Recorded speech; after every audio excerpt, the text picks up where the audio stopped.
Hello, and welcome back to the Everwind Chronicles, episode 50, which is insane. It's friggin' awesome. We have been through a lot of 50 episodes, and still have a lot more to come.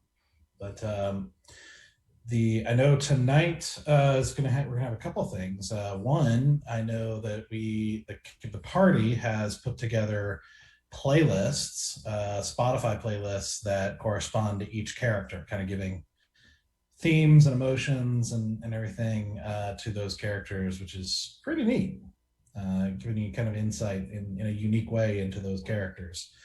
And I also know we're going to be doing a giveaway, a dice giveaway this evening. Larry, do you have like details on that? Like how that's going to work? We're going to keep it simple tonight. It's just, sorry, I'm trying to eat dinner at the same time. We're going to have a keyword at whether sometime during the stream or right before break, but then you enter that keyword in at break, and we choose a winner. It's easy as that. Awesome. All right. Well, I think that's it for announcements. So we'll just get back into it. So just pay attention for the free dice. So the party had gone through a long journey, ended up confronting the necromancer Belladonna Rixa and slaying her, and then crossing into the Feywild at the guidance of Cithras, the sort of Fey elf, and his pixie sister Storm, who the two of them led you to the crossing into the Feywild, where the party has had a variety of adventures, discovering that the Feywild doesn't work quite the same way as the material realm that they're used to, being the realm that they start to understand that why fairy tales are so weird and unusual at times, as they're starting to experience that for themselves, which all started with plucking a flower from a field, where upsetting a very, very large hive of bees, and the queen of bees demanded 100 flowers in return from a garden nearby. So they went to the garden and were confronted by a strange, very large, furry, horned creature who was apparently the keeper or owner of the garden, who was reluctant to give up his flowers freely, but he was in love with a nymph a little ways away, and if they would agree to persuade her to give him a kiss, then he would give them the flowers. So they went to the nymph's pond, and the nymph turns out likes him, but her dream is to swim up the rain and make her pond in the sky, and wants to know that information. And if she gets that, then she can visit this unnamed creature and apparently start a relationship. And after trying to do some calculations about what it would take to transport an enormous body of water from one place to another, they decide. She tells them of the Great Furred One, who apparently has a lot of strange knowledge and would know how to do that. So they go to the Great Furred One's enormous cottage set in the side of the hill, and discover that the Great Furred One is indeed on his side, like a 3-story tall, enormously fat cat, who tells them that he has, over his long life, has grown powerful and bored, and that the only comfort he seeks now is in tasting exotic things. The party doesn't have anything interesting to offer him that they are able to think of, so he says that if they can persuade rocks to release their flavor, that to make stone soup, that he would then give them the secret. So the party then goes, given a magic flute that enables them to talk to the rocks. They have a conversation with the rocks and manage to persuade um, one of the rocks to give up the flavor. And well, first they make a deal with one rock, then persuade another rock to give up the flavor, and then make the stone soup, satisfying the cat. And after the cat gives them the knowledge, Stoic bursts into the box that had been sitting beside the cat, that apparently contained things he was going to eat, which contained a large, large serpentine creature with wings that were tied down, and another creature in a cage, which was apparently a fairy dragon. And so Stoic releases them with Asura's help, um, and apparently not realizing that this cat is actually an archfey and extremely powerful, who then proceeds to banish Stoic to the Shadowfell. When Valen confronts him about it, he banishes him to the Water Realm in the midst of an endless ocean. And when Asura apparently annoys him, he banishes her to the Air Realm, where she falls through a sky without any ground in sight.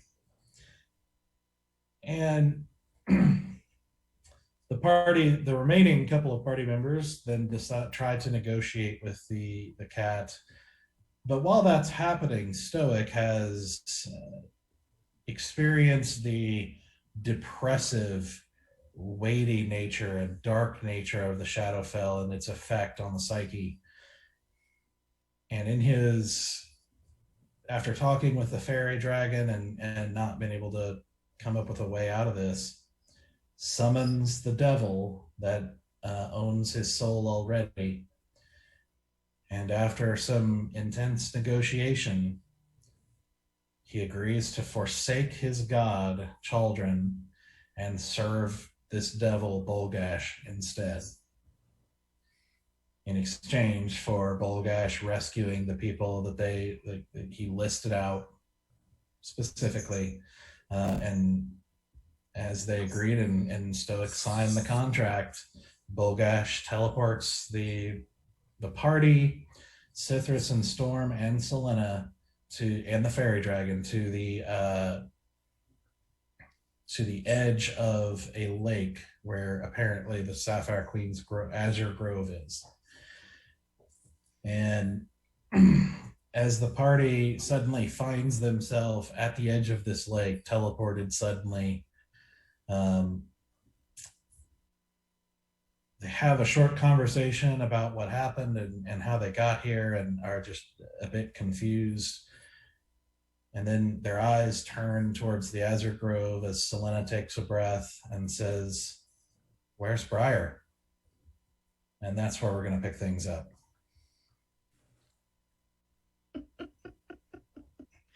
So as you look about you, you realize that while most of you have teleported, the bee is gone. The Briar, sure enough, is nowhere to be seen. And of course, the large serpent creature, is not there. Cool. Awesome. Briar. I just start calling out to him. No response. Sylenna, can you not sense him or feel him? You see her kind of like looking around as well, and she just shakes her head. I couldn't sense him like that anyway. Cithras, can you sense Briar anywhere? Who? The little white fox. Oh, yeah, the rat. No. Why would I be able to? I don't have that sort of. I can't sense animals like that. I don't know what kind of magical sensations Fae have with each other. I'm just asking questions. Not magical feeling up an animal sensations. That sounds much dirtier when you say it. Your idea. Stoic, can you message Briar or talk to him? Oh, You muted. You muted you yourself. muted yourself. Let me try. And I will attempt to cast message. Okay. Testing the limits already. We don't know anything. I know we yet. don't know, Nope. but we're about to know something. I assume it doesn't work. Mm-hmm.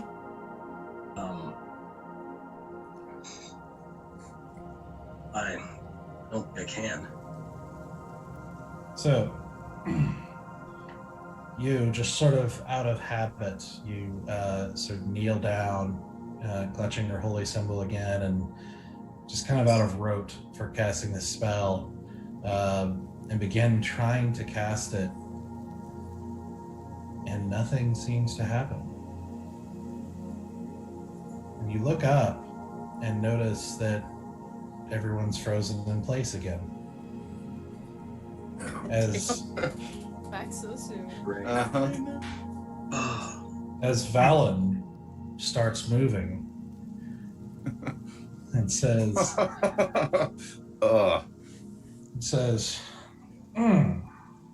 see, now this is more like it. So limber. So, that was fun. Now, you can stand up. You don't need to do that anymore. Stand. Yeah. So, now that that's done with, just wanted to clarify a few things and have a little chat with you. Because, we're going to be working together for, forever. So I like to make sure things are really clear. And I've had problems with previous servants in the past having incorrect expectations about how this works. So, Yeah, I think I may already have some of those because we seem to be missing one of the party members. Fire. I gave you everybody that was agreed to. True, I just thought it may have been assumed that there was a package deal between Sylenna and Fire, since it is her guardian companion. Nope. So, first, unlike your, former master who expects everything and gives very little in return, I believe in a mutually beneficial relationship. Like I said, I'm pragmatic, so I think that, that sort of relationship goes further for both of us. That means we're in this together. You help me, I help you. And of course, one of my goals is to see you get stronger. The stronger you are, the more useful you are to me. So, you are free to pursue anything that will get you stronger. The other good news is, I'm not a slave driver. I may need your services from time to time, but generally you can pursue your own interests as long as they don't interfere with mine. Right now, you're headed down an awfully interesting path, so I'd just say, just keep going down that. Let's see where it goes. I'll occasionally take a peek in on you and see how things are going, but for now, just keep doing what you're doing. Second, when you change power sources, when you mortals, change who you're leeching off of, things are going to start to feel a little different. You're going to find, what you can do is going to be pretty different than what you're used to. That's going to be the fun part for you to figure out. But, the thing is, when you guys grow in power, the power and learning experiences itself change you. So when you shift that sort of power, well, there's going to be other changes too. So certain things about you are probably going to feel a little different. You might find you're even a little tiny aspects of your personality might change. You'll get used to it. Third, no need to represent me or anything silly like that. I don't need recognition in your world, at least not yet. And plus, you can get a lot done from the shadows. Take it from me. So if you don't feel like revealing your change of heart to anybody, well, don't or do. I could care less. As long as you are, doing what is going to make you stronger, what's going to, make me happy, then I'm good to go. Next, you're not allowed to enter into any sort of deals with other devils. Not under any circumstance, and also especially not with demons. They're off limits. Deals with other creatures, obviously nothing that would prevent you from becoming stronger or anything that contradicts our goals. But other than that, like I said, you can pursue your own interests, and we'll see where things go. So, You with me so far? So far, these powers that you granted me, how do I access them? Well, first, you're going to probably need to keep a steady supply of small animals to sacrifice each time you want to cast a spell. Oh, I'm kidding. you're funny. Not really. Kind of hate you, actually. Man, that's heartbreaking, Stoic. I gotta tell you how much I care. Let me do so right now. So, with that in mind, yeah. So that's a good question. I mean, I suppose I can help you out with that. And he reaches forward and he taps your forehead like aggressively, like pokes you in the forehead pretty hard. Your head kind of like snaps back a little bit, and you shake and you feel something shift inside your mind. And now you kind of feel like something changed, where it's not like you could sit down and write out a list anymore, but you feel almost like instinctually you're going to know what to do. Okay. And like what your limits are and what you can do. So I forget you guys have trouble with elementary stuff like this. So that should help. Another thing that should help here. Do you have a book on you, by chance? The only book I carry, and I pull out the timer of children. And he plucks it out of your hands with two fingers, and he's like, "Yeah, well, you won't need this anymore. Hope you don't mind." And he takes it, and he takes his other hand, and he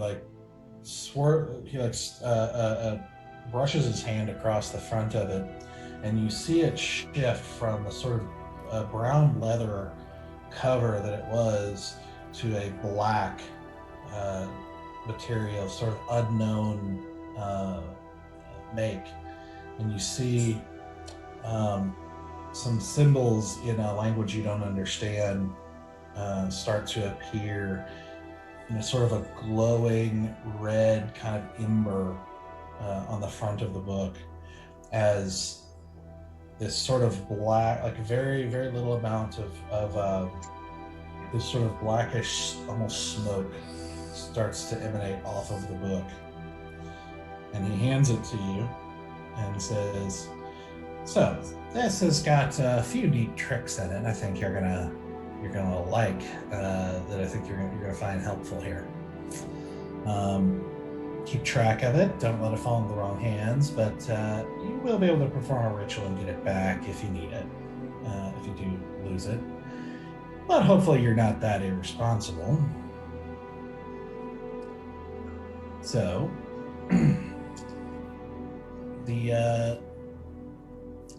I also like to, for my servants, let when it comes to a servant like you, somebody who comes from children, and especially being an orc, I mean, you're fascinating to me. And let's just say I didn't want to just match Chaldron's power. I wanted to give you something a little special as well, just to be able to say I one-upped the old god. So he shakes his hand, and in his hand appears a pendant with another small reddish, like dark red symbol that you also don't understand on it. And he says, I think you'll find this helpful as well. And he hands it to you. Take it. I don't put it on yet. I hold it. I think you're going to find that useful. Let's call down fire. To call down fire? Yeah, well, shoot it. However you want to call it. Call down fire sounds a lot more poetic here. Okay. So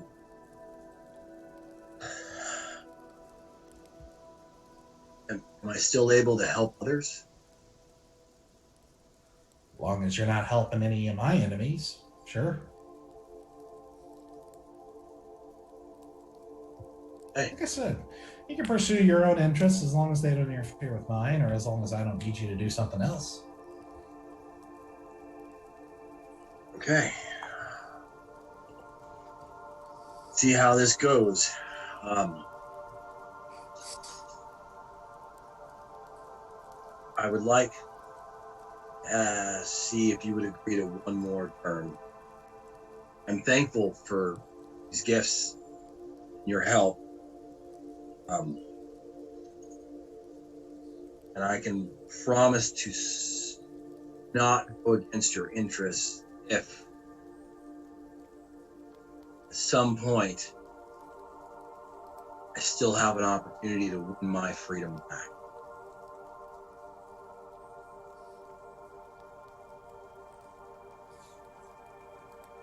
I mean, you say you want me to get stronger. I need a motivation.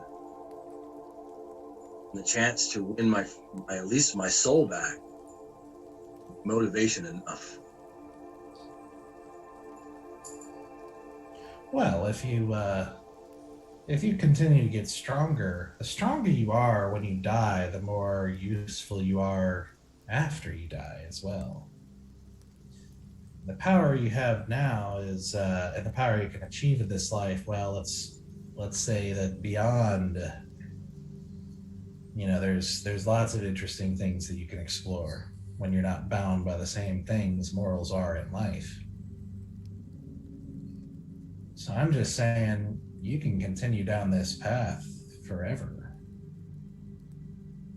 I don't know why you would want to go back to the people or any kind of creature or anything that's going to be limited. I just don't know. I'll be selfish. Just don't feel right about someone else owning my soul. What, as opposed to some god owning it?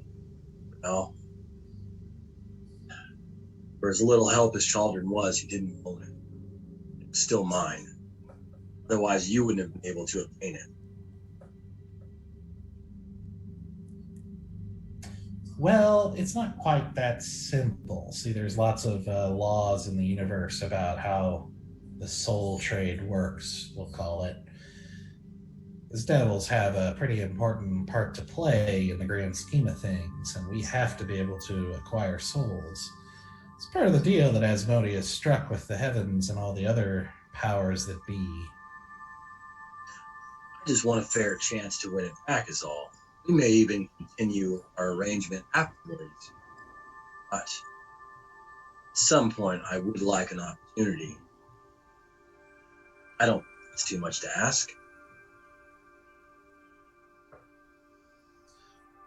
Well, I will say you keep racking up the debt here.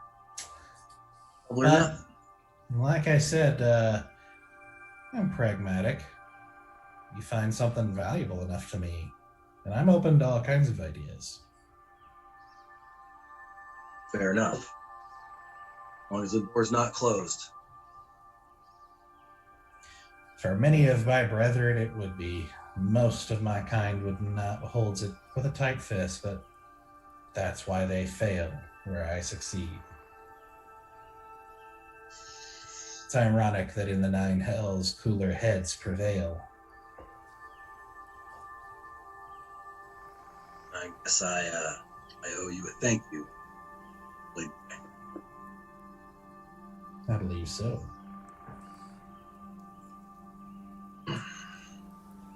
Anything else? Any other questions? No, not as of yet. I mean, this is all new. It feels a little strange. So there's no way for me to get Briar back. To get what back? Get Briar back. Friend that you so conveniently left behind. No, you conveniently left behind. This is your deal. I honored my part. I have to when I sign a contract. Well, then what about I do feel your power running through me, and it's different. I don't have any of my healing abilities or anything of that sort. What do you got in mind?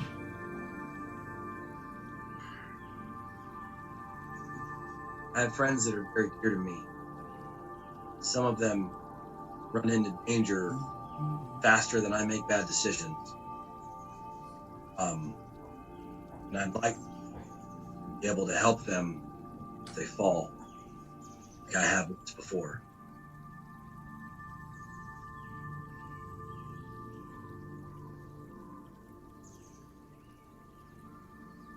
You're talking about raising from the dead. Well, saving from death, yes. I guess it is raising them from the dead, but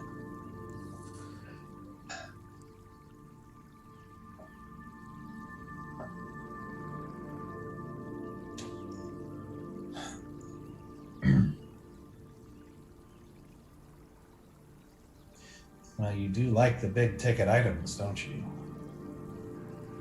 it hurts to ask.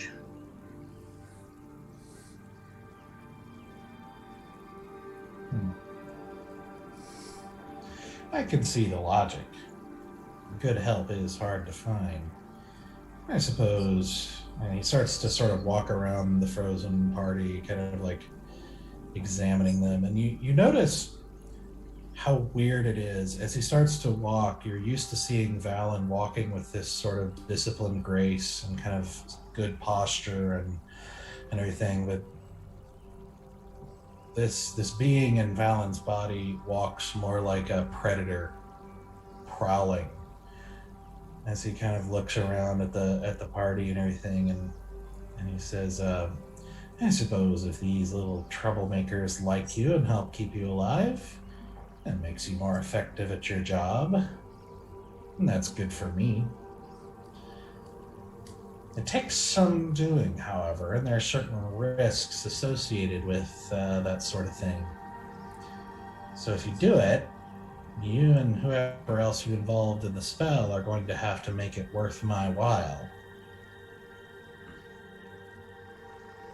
And I have to say, too, if you waste my time, I'm going to be pretty irritated, and I certainly won't be heartbroken over a broken mortal.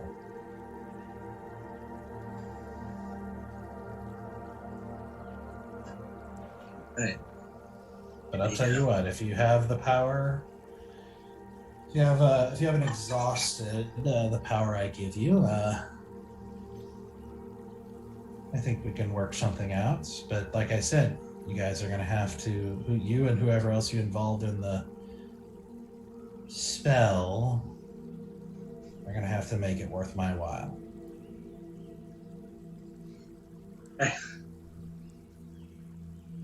And I should say too, it doesn't just cost me, it's going to cost you.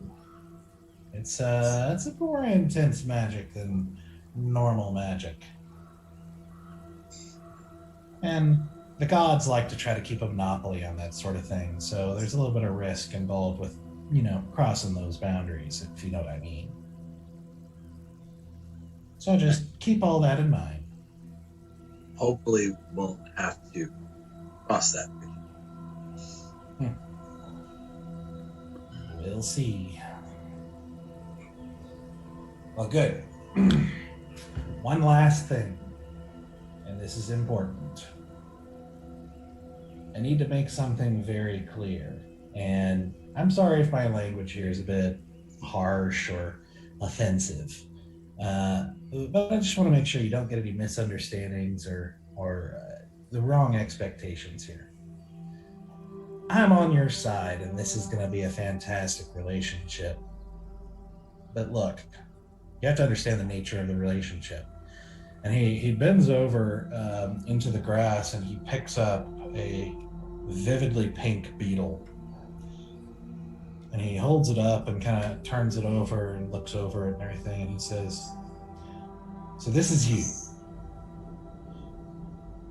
You have to understand the things I think about, that I spend my time on, the matters I concern myself with are so far beyond you that your mind would break if I tried to help you understand all of it.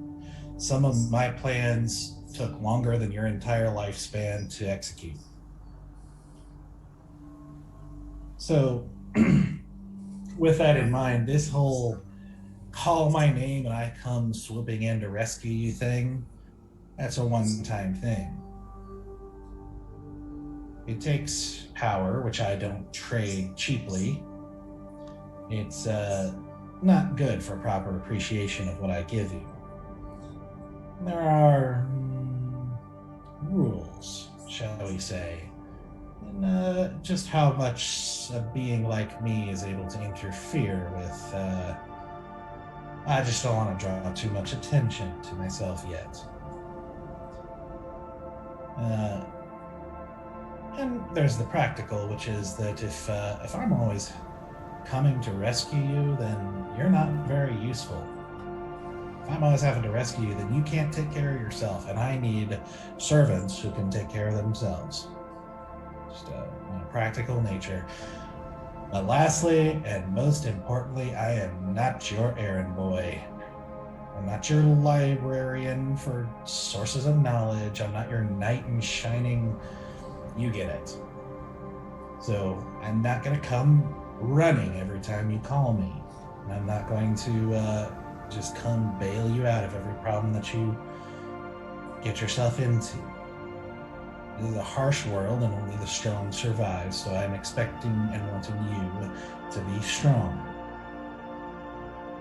Got it? Well, that's fine with me.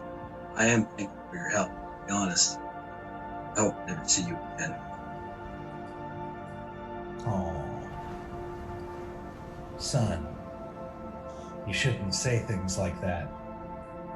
We're gonna be real close.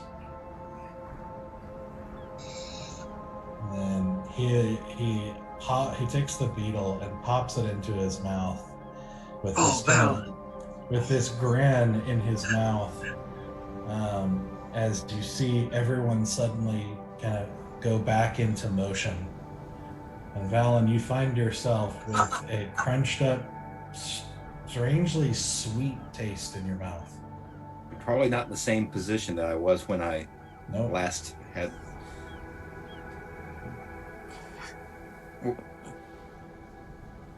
What? How did I get over here? Oh. What was that?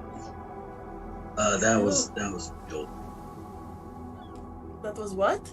It was a beetle. Why are you eating a beetle? I didn't. Why did? I don't know what just happened.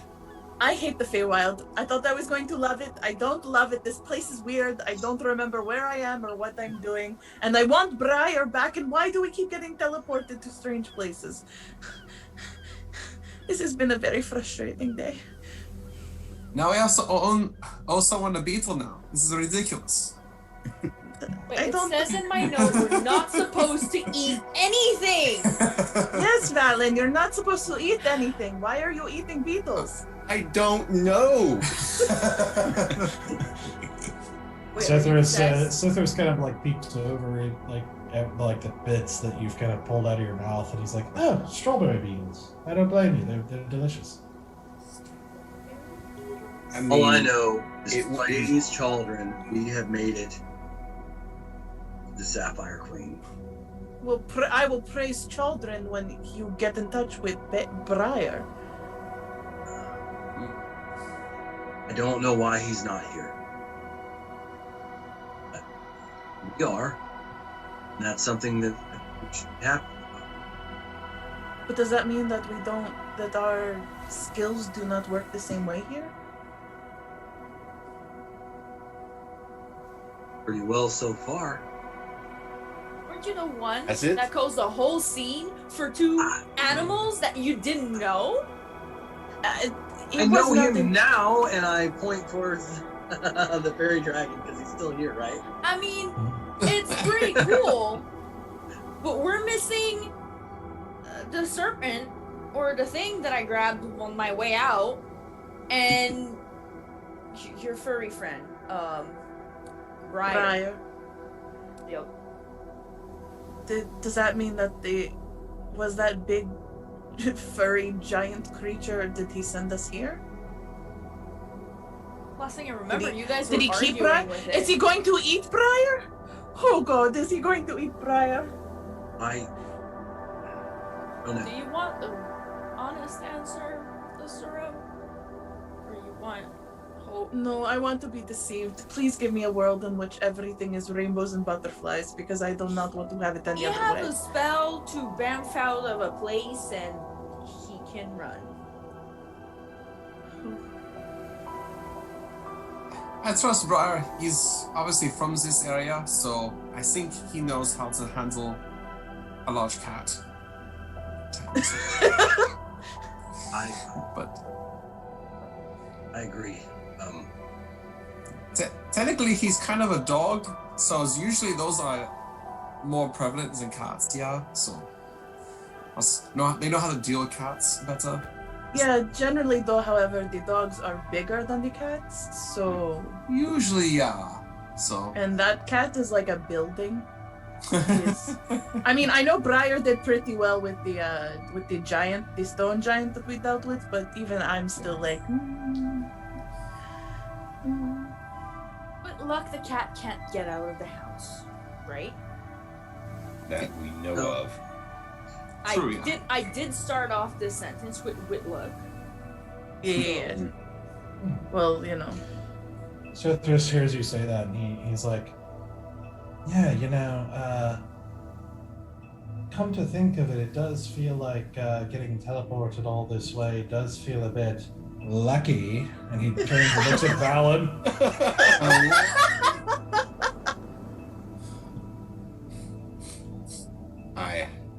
If Ixie had anything to do with this, she didn't warn me. Well, I mean, positive, we got out of there. Negative, you ate the beetle. So perchance, this is how luck works around here. I don't know. I can, before one more just absurd thing happens, can we please just take Sylenna to the Sapphire Queen and leave? I will miss you we dearly, still have Sylenna, but this place sucks. We do Can I have a do- bit of we did make a mess out here, though. I would like to do an Arcana check and see if I can realize what spell was used on me to get me to where we are now. Yeah, roll. That's all I can think of is what he's doing. He just licks his finger and just goes like this to try to find. Because I'm really perplexed. Because I'm like, I should know what just happened to me, and I see someone cast something. It just happened, and so I'm trying to rewind everything in Easy's mind and be like, I should have an idea what just happened here. Rolled a 17. So, one of the things that is discussed at the Tower of Knowledge is, at some point in every wizard's training, is everyone wants to know how to move large distances, like to transport large distances. And there's stories of being able to do that. And there's rumors of even certain places in the world still having the capability of doing certain things like that. But what your teachers taught you was that two things. One, teleportation magic of any kind, of long range kind, is extremely powerful magic. It is high level. Very few individuals have ever been able to achieve that kind of power. And it's just very difficult and very, very powerful, but also has the techniques around it have been lost for quite a while. Technical difficulties, but we're working through it. So I'm not sure where we dropped off, but the gist of it was that Easy rolled an Arcana check and basically his teachers told him any sort of long-range teleportation magic is extremely powerful magic, and that it's also lost magic. That there's many who have searched for it and not been able to find it, but it's been lost for a very, very long time. So short-range teleportation, like Dimension Door, is still possible, but others like Teleport or Plane Shift are long-lost arts. So that's right. And with that news, I'm gonna squint my eyes and look around at everybody very suspiciously. I definitely have that kind of power. Of everyone here, I would definitely have that power as the most powerful of all the magic users. Yeah. With my 2 spells. Someone's sandbagging around here. I just think somebody more powerful than ourselves is looking out for us. I hope so, yeah. I hope so. Yeah, I just actually I go over to, because the one thing I'm gonna notice whenever we all pump back is this fairy dragon. And fairy dragon has something to do with how we all teleported here. Shiny. And I'm gonna come to him and say, have we met before? Nope. My bad. Easy. This is Carl Jr. Carl Jr. This is Easy. It's Carl Jr. Carl Jr. I got a name, boy. Let's see, where it's hard to pronounce when you're not from the Feywild, and you definitely look like a Carl Jr. And so I just thought it would be easier for everyone. Yeah, nah, I'm gonna keep my name. Well, do you like apples? Not really my thing, Okay. but if I'm in a pinch, Would you like an apple? nah, I'm good. Would you care to share your name? I didn't catch it. It's Prism, because I got all the colors you need. I like this prism person. Me too. I You like should. Prism a lot. I do, and I do, really. Prism, do you like being in your little box, or would you like to no longer be in it? He's not in it. Oh, never mind. Stoic let him out. Great. I'm just delusional, and I still am windswept, and I don't know what is happening around me. It is fine. I have that effect on all kinds of creatures. I've never had it. I've never had this energy turned on me before, and I don't know how to feel about it. I love this dragon so much. I must say, Asura, your hair is beautiful. I've never seen it stick straight back before. It's fantastic. And then I'm just gonna take my braid and like undo my braid. So like y'all have only once ever seen my hair down ever, and that was when we went to the court when I was all dolled up. So I just like start undoing my braid, and I'm like letting all my like long hair just like flow. It's very mermaid-esque in that like it's got all the ripples from the braid, and I'm just like trying to get it to like calm down. Alan, you look really sweaty.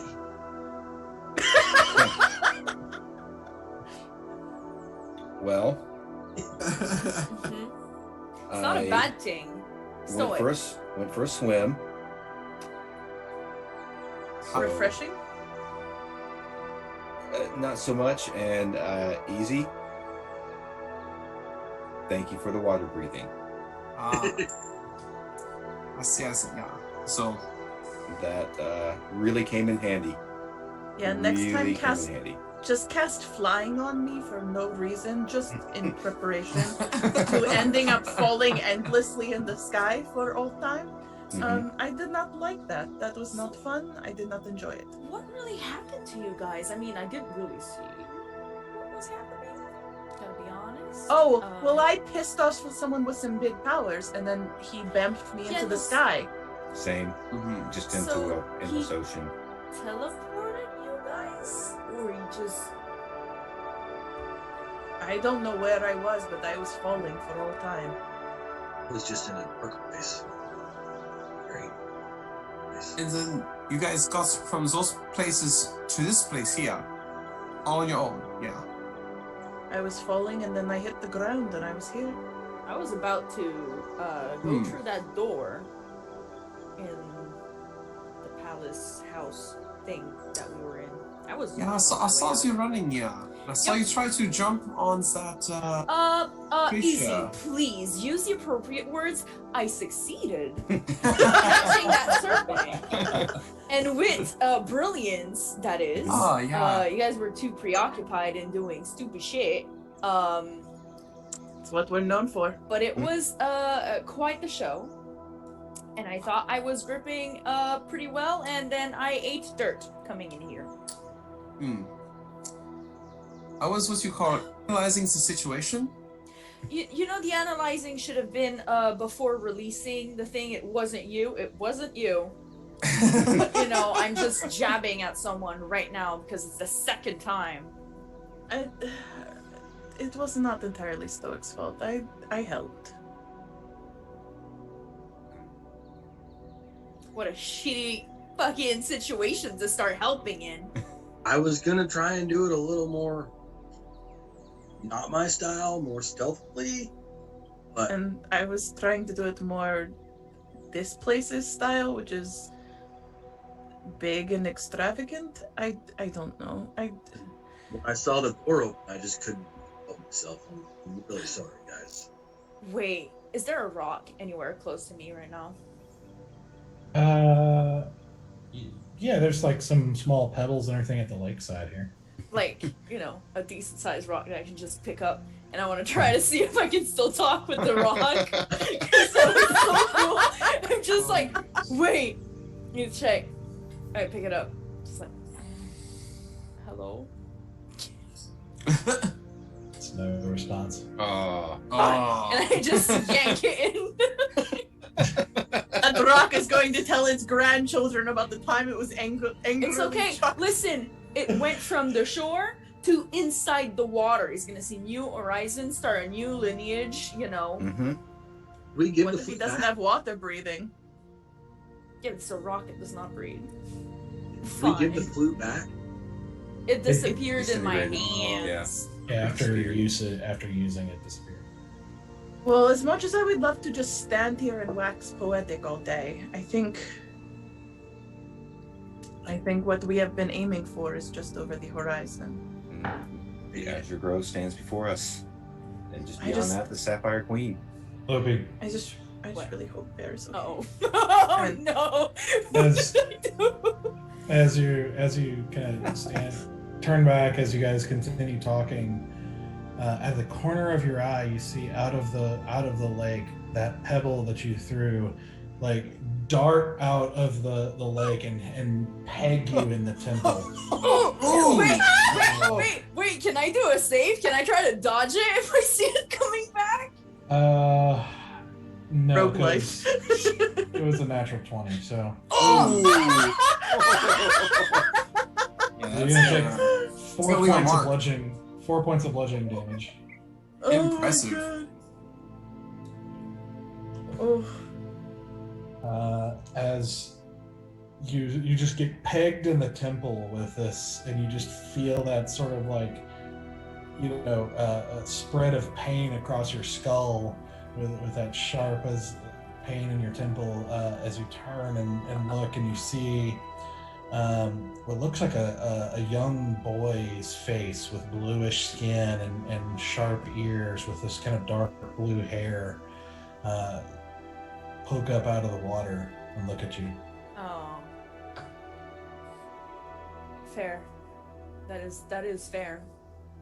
I'm just gonna yell, that was such a good shot. You have such good aim. It was so good. Do you want to go swim, Sura? He sort of No. he looks at both of you, and then his eyes kind of fall over to Sithris, and you see him kind of come up a little more out of the water, and he's like, Sithris. He's like, yes, I'm home. Is that your brother? Yeah, one of them.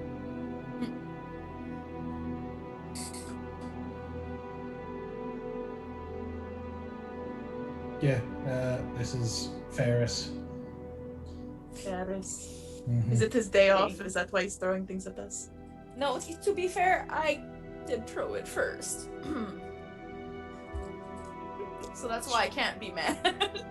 It's true. Ferris, are you on boat duty again? Or boat duty now? And the boy nods, and he's like, all right, well, we need to cross, so if you want to grab it. Oh, we are taking a boat. Well, unless No, you that want to is- swim across, you don't have No. to take the boat. No, I do not want No, to swim. I actually do want to swim because of how beautiful the last pond I was in, and I'm gonna ask Ferris. Ferris, yeah, it's okay if I swim alongside the boat or hold on the boat in the water? Yeah. Thank you. I just jump in because I still got water breathing, and so I'm gonna I'm gonna soak up every second I can. Yeah. Okay. That sweet water. Okay. So, Asura is the last one in this boat, and she is very hesitant to get in the boat. well, first, easy as you jump in. So you jump into this glassy, like this, it looks like glass. It looks like it's almost not even moving. And even as his head kind of pops out, you see some ripples, but it's odd in that the ripples seem to settle faster than they do in normal water. Huh. But as you jump in, you feel it just kind of a cool, refreshing feeling, but you find underneath the surface is just crystal clear. And what you see as you kind of look around is from the shoreline down, you see, similar to the nymph's pond, you see lots of beautiful, exotic variety of plant life. You see fish, you see humanoids swimming around in different places. And what you see off in the distance is under where the grove is, you see what looks almost like an inverted grove, like underneath going down. Huh. With Okay. what looks like branches, but not quite the same. There's something different about it, but it's too far away to really see. Okay. But it looks like it's just mirrored underneath and going down. And you can see this lake is very deep and large, and you can see lots of little caves and rock structures, and it's interesting because it's not unlike the nymphs. You're seeing a lot of things and a lot of plant life and creatures and everything that are a lot more colorful and a lot more pretty than what you saw in the nymphs. It's out of character, it's more ocean. Sorry, our software seems to be having network issues with their servers, so we're doing the best we can. And if it goes down again, then just give it a moment. We'll restart it. And we'll keep coming back. So roll natural 20s for the rest of the night. That's right. Lots of revivifies for the stream. We're gonna make you earn your dice tonight, guys. That's right. So picking up where we left off, Easy got eaten and is dead. R.I.P. Balance back in the water world again. He doesn't know how he got there. So Easy, you watch as the boy swims into a very tall group of grass at the in the slope near this, kind of a ways down from the surface, and comes swimming back out with a white boat, carved of wood with kind of carved in lines on the side, and with some kind of curly, almost vine-like carvings along the side and on the tips, and just a very, very kind of beautifully carved boat. And he comes and he drags it back up and kind of pushes it up in front of him, and then pushes it up out of the water. As you guys see this boat emerge out of the water, and get scooted up on, partially up onto the shoreline. It looks like kind of like a small, not quite a canoe, like a wider than a canoe, but like a little fishing boat, if you will. Okay. And strangely, not full of water as it comes out. Okay. And Sithris is like, all right, well, for those of you who are not taking a bath, hop in. Hop. Yep. I'm like envisioning once the boat goes, like I'm like being towed behind the boat by like a short rope, kind of like Kevin Costner in Waterworld, you know? Yeah, I felt like Asura, consumed by a giant fish. Asura is very hesitant to get on this boat. Do And I extend my do I hand to notice her. that? Oh, there you go. Gentlemen. He did it on his own. We're You good. did. I'm still hesitant, but I take your hand and I like real like dainty get on this boat because I'm super. I take it there's not a lot of boats where you're from. No, there are no boats where I am from. First time Well. for everything.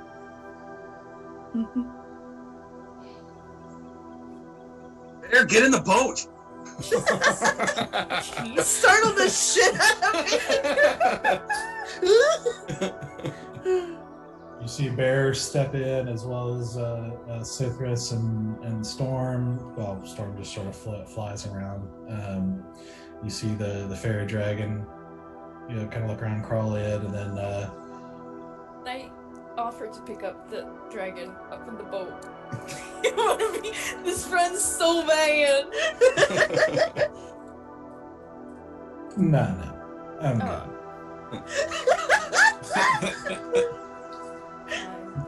I love Prism so much. Yeah. I peek my head out of the water. I go, hey, Bear, can you hand me your trident? Yeah? Doesn't have it. Sort of gave it to the cat, trying to negotiate, and then we disappeared.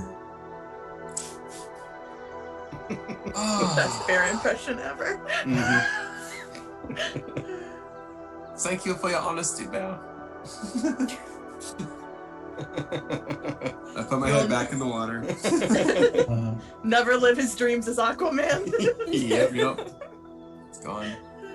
Sylenna kind of takes one last kind of look across the landscape and everything, and then with a kind of a troubled look, and then she steps into the boat.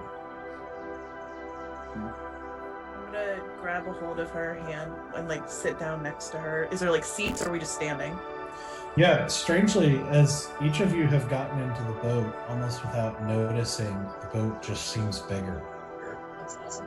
And so now, with each of you stepping into it, it just seems like there's more room. And now it's a decent-sized boat with all of you kind of piled in, with little benches in the middle that you can sit down if you want. I'm just gonna hold her hand and be like, I'm sure that the bear will come looking for us. Briar will come looking for us. I was thinking about you yelling at Bear. I don't, if he can get away. Maybe the Sapphire Queen will have some way of helping. Maybe. It was kind of weird having him hover around me all the time, but he was also my only connection to my mother.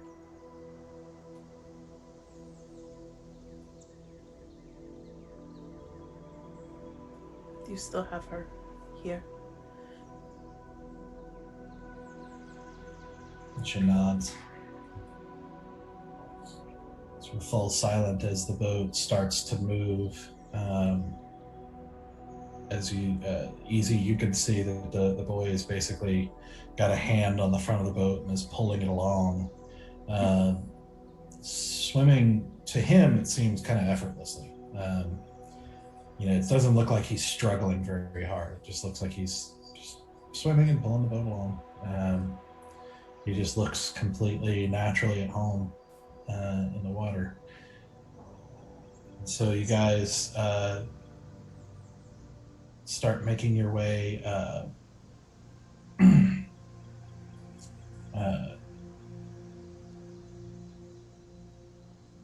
you guys start making your way across the kind of glassy surface with the sunrise still reflecting in it perfectly, still making this sort of gorgeous scenery. I'm gonna, because I'm getting nervous meeting the Sapphire Queen, I'm gonna start like braiding Sylenna's hair and like getting her looking like pretty. Like, I don't know, like something in me is like, I need to make a good first impression here. So I just start like doing nice braids, like how like I was taught to do them, and then like I'm like doing braids around my like horns, so like my mermaid hair is like all like pretty up on my head. Okay. Like I'm just like, I don't know, suddenly I have this like antsy energy and I need to get it out. Prism did come with us, right? He did not stay on the shore. Yeah. How many NPCs you rocking right now? That's a we real traded. That's the real reason Briar less than he could Too have. soon. Too soon, Doug. Yeah, we traded a little bit. So That's the real reason Briar's not here right now. It's not that we forgot him. It's that Doug's like, no, I'm not Jaegering another NPC. It's I'm not not gonna role happen. playing that many tonight. Nope. Fair enough. So you guys, start getting pulled across this lake, and you see the ripples from the boat coming out, kind of smoothly rippling across the glassy surface, and then slowly, a little ways out, settling down sooner than it feels like they should. As you make your way forward, you realize it's taking longer than you thought, and as you sort of watch and you see the grove of trees in the middle of the lake, as you approach them, you almost feel like your eyes can't quite calculate what's happening, but as you watch, it's like the grove gets bigger. And I don't mean bigger as in closer, I mean bigger, as if as you get closer, you're seeing more trees, like wider group of trees, and the trees are taller than you thought. And as you continue to make your way forward, and easy underneath, you're seeing the same thing, same effect happening underneath. As you get closer and you see the sort of shadowy form of these kind of mirrored trees, if you will, and as you get closer, you see that the trees under the water seem to have an almost more rocky texture to them rather than wood, and almost like coral. And you see like the leaves, what you thought were leaves, were actually plants and anemones and different things, just kind of sea life, like ground dwelling sea life, kind of decorating these sort of branches, stretching down into what you realize now is actually an incredibly deep lake. You also see far in the distance, you start to see like caves and openings in the floor and like these kind of rock formations and things like that. And you basically get the impression like you're not sure like how big this, like if they're just caves or if they're connected or if they're like what they could be hiding, what kind of creatures might even be there that you can't see. But you're seeing an enormous lake full of life as you go, and you see various exotic looking fish swimming up to you and kind of curiously and then darting off. You see the rest of you, as you get closer, you see the leaves are a very deep vivid green with a slight bluish tint to them. And you kind of realize, oh well, yeah, Azure Grove, that makes sense. Whether it was made that way by the being residing here or if it was just a name earned from the bluish tint to the leaves, you're not sure. But it makes sense. But as you approach the grove, you also start to realize that there doesn't seem to be an island raising out of the water. That you just see the trees going directly into the water. And as you reach the edge of the tree line, and you see that this grove is much, much, much larger, kind of a forest in and of itself, then you realize you hear the slight scrape as the boat apparently hits dirt or sand underneath the water. And you see Sithris step out from the front, and he steps into about a foot of water. And are we envisioning like if the rainforest was a bayou? Sorta, but Like, really are what you're seeing is green, beautiful trees. Like, yeah. So what they are is they're sorry. they're very tall and very large, but they're also very kind of gnarled and twisted, and you get the feeling of like ancient feeling. Okay. And just kind of an ethereal quality to it that it's not just straight trees, it's very intricate, kind of tangled trees that are it just feels like something out of a dream. So he steps off into the thing, and Storm says, it's good to be home. Sethra shrugs and says, yeah, if you like going backward, I suppose. And come on then. And he bids you guys to step off, following him. Assuming you do. Yep. Yes. Taking a step off and I just want to carry that fairy dragon. I really want to. Just like hop on my shoulder, please.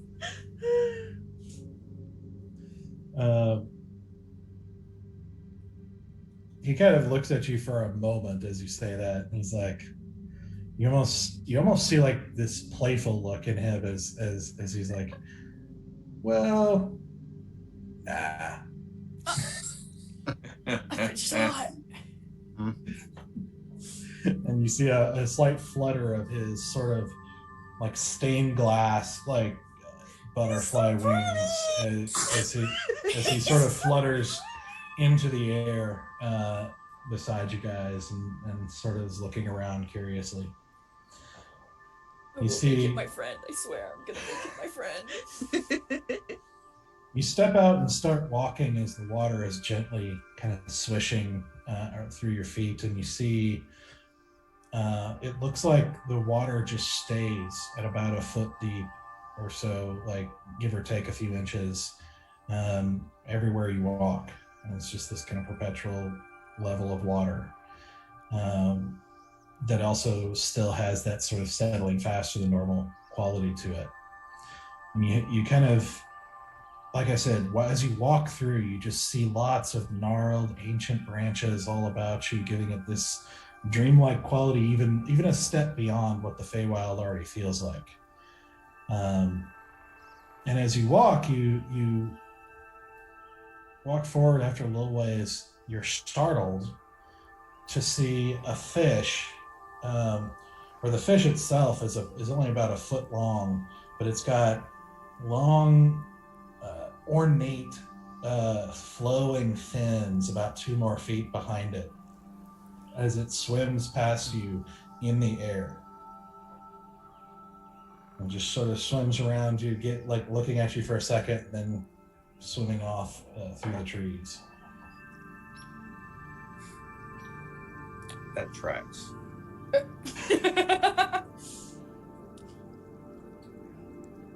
You then continue walking, and in a short time later, you see, you look up as you see a school of silvery, kind of black and silver fish with some sort of design that you can't really see very well because they're moving so fast.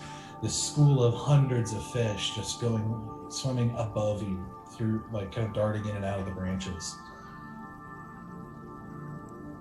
You then see another place where an octopus is sort of cradled in one of the branches, where a few feet away, a red-crested bird is sitting there, kind of tweeting here and there.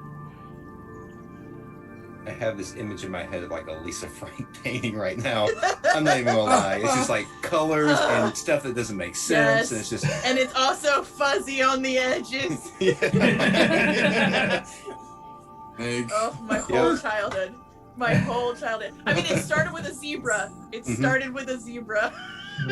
Oh, yeah. oh, Lisa Frank. At the mention of the zebra, Stoic kind of saddens a little bit. As you walk, you periodically see Higher other. herds of them. You also see periodically just various creatures that are sort of like almost variations on creatures you're familiar with, like, lizards with kind of strange intentional patterns on their back and with kind of various bright colors. You see a monkey actually swing by in the branches with tentacles coming out of it, like using the tentacles to swing past, with bright green fur and orange eyes. And you just see off in the distance at one point, you see a blood red, large male deer with an antler with hundreds of points, sort of regard you from the distance and then walk off slowly as the water swishes around its hooves. And eventually you start to see children. You start seeing a pair of Noma's children waist deep in the water as they play catch with a ball and are sort of giggling and laughing. You see a stocky dwarven boy peeking at you from behind a tree and then darting behind as you guys look at it. You see up in the trees, you see an adolescent kind of bird-looking child that you may or may not have seen pictures of, but you've heard of creatures called Aarakocra that are basically like birdmen, and you see one of them with kind of a hawk-like, like a young hawk-like face and feathers covering over them with wings coming off of their back. You see it reclining in a tree as it chats with a much smaller raven-like humanoid that doesn't have wings off of its back, but has sort of like a mix between wings and hands. You see a tabaxi, a feline tabaxi girl, dancing around a slower dancing turtle boy. As you see a kind of sitting around them, you see another kind of young boy with the head of an elephant, playing a drum, and a thin green dragonborn strums a sort of stringed instrument.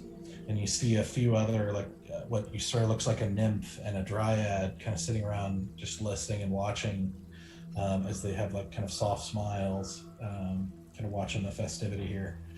I enjoyed them so bad.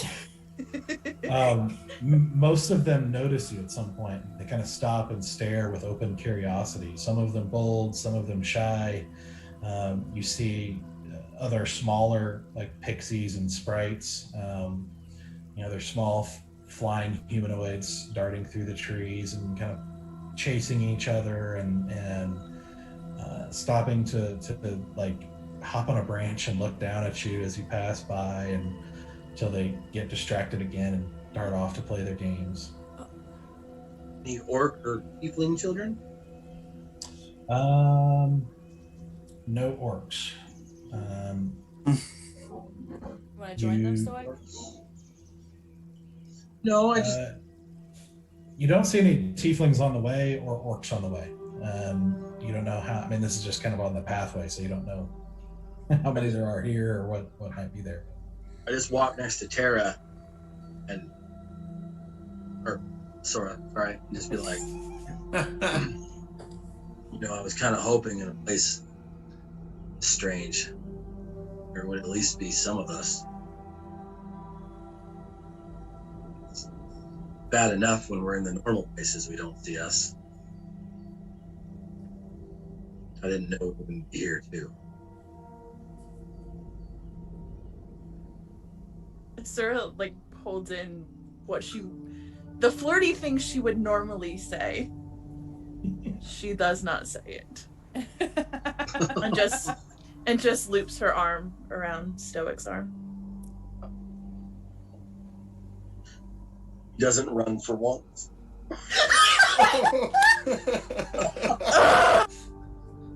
Sarah's gonna get her moment. All it took was a deal with the devil. That's all it took. All it took was a deal with the devil, and suddenly devils aren't so bad after all. Oh shit! I didn't even make that connection. Yeah, because you were like, no, I'm not gonna flirt with the devil because I'm a man of God, and now you're a man of the devil, and Sarah's not so bad. Yeah, can I play some music while we walk?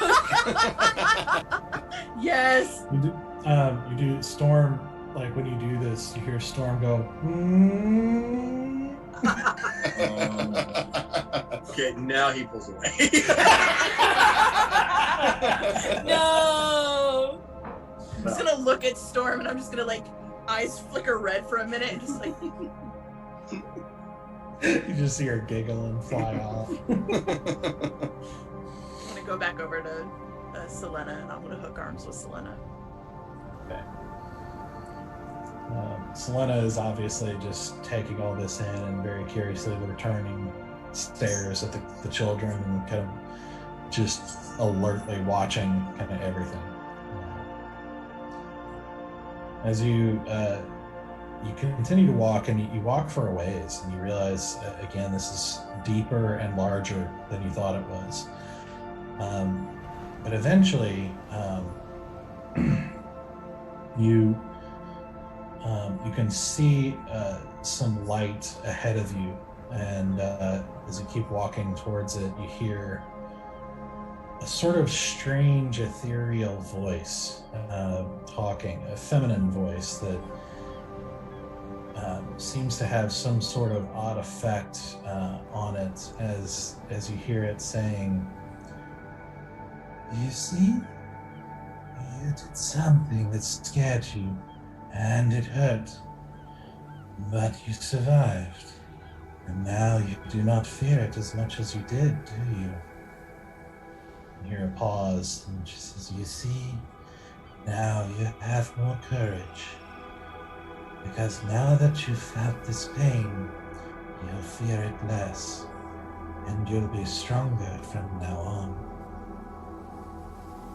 As you eventually kind of get nearer to this light, you see, you enter in to a large clearing, still covered with that bit of water that seems to be covering this entire grove, but walk into this opening, and it takes your mind a bit to process what you're seeing, and it's almost a confusing experience. Immediately, your eyes don't know where to go. You kind of get the impression of a female form, sort of crouched down, like kind of sitting, her knees together, sitting on her heels, as like before. A small kind of silvery dragonborn child who is kind of holding her arm as she's apparently talking and comforting this child. And around you, you see in this opening, you see rows around this kind of around the edges of this this clearing. You see a ring of trees that are each unique and each different than all the trees that kind of make up this grove. And you see them, each of them, you see one, for example, that looks easy, sort of similar to what you saw underwater, but it was Right. where it looks like it's made out of coral with anemones and seaweed swaying in an unseen current. You see another tree that is half full bloom, rich and lively, and the other half of it is diseased, dead, and rotting. You see another one that looks like some sort of evergreen tree, like a pine or a balsam that's just covered in snow. You see one that looks to be solid gold with like lush, fresh fruit growing off of it. You see another one that seems to be made out of shadow. And I can describe the rest of them as you want me to. There are 15 of these trees kind of circling the opening here. And you see behind the trees, as you're looking, you see kind of the faces of a number of children kind of poking their faces out, some of them human, some of them elven, some of them different species, like you said. Like I've been describing, you even see one higher up, the large, wide face of what looks like an adolescent giant, kind of peeking out at you from behind one of the trees.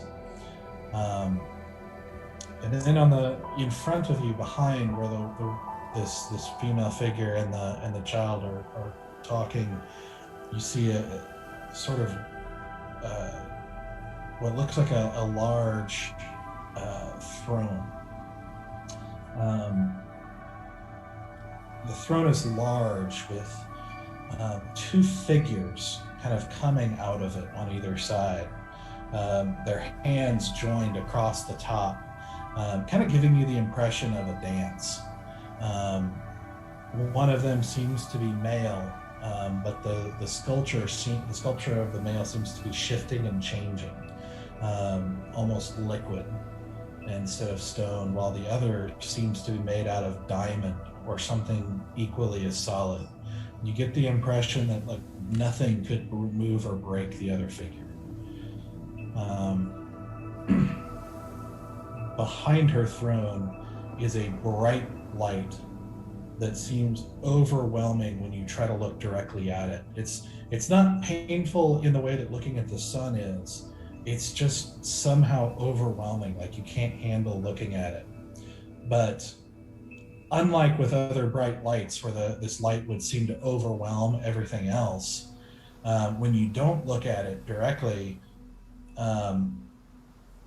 you basically know that everything else in the room is made brighter and clearer by this light.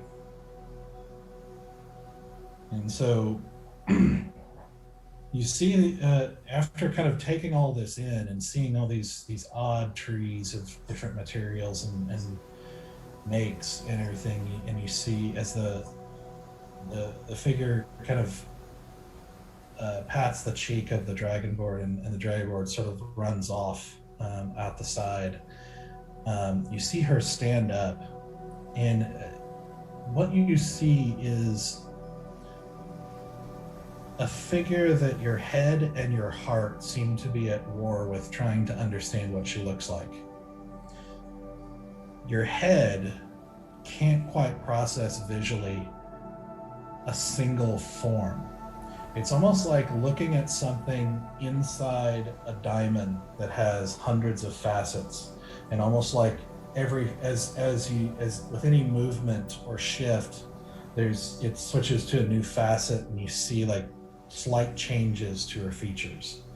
Like sometimes she looks more elven, sometimes she looks more human, sometimes more dwarven, sometimes more bluish skinned, like the boy that you saw. You see her sort of shifting in these different features, and it's like your brain is trying to make sense of it, while your heart seems to get impressions of a tall, very, very tall, as she stands up. You see she's probably 12 foot tall, with very slender figure with a sort of shimmering dress, simple but elegant, that she's wearing as she turns and looks at you. And it's like your heart sort of gets the impression of this sort of female elegance and this sort of care and mystery to her, while your head is busy trying to make sense of what your eyes are seeing. And she turns and looks over the party, and her eyes fall on Cithras and Storm, and you see her smile, a warm smile, and she says, "Cithras, Storm, it is so good to see you." And you see them walk forward as Storm darts forward, like basically plants herself in her chest, and she puts a hand over her back as Cithras comes forward, and she takes Cithrus's face in her hands and kind of looks him over and then kisses him on the forehead. He's like, "I'm so glad to see you safe and home." And Cithras kind of shrugs. He's like, "Well, we didn't die, but not for lack of trying." She says, "Well, you shall have to tell me about your journeys, but I can see for now that you've brought friends." And she looks out at you guys. Alan, to the forefront. Always pushing me out front, huh?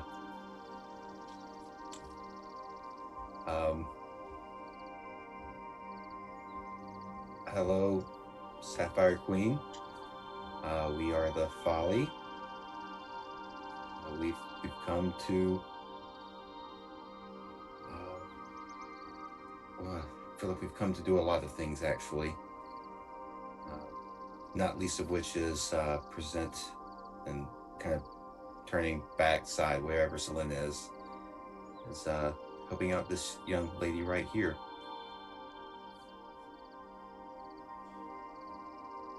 I see. What a delightful name. It is a pleasure to meet any of my children's friends.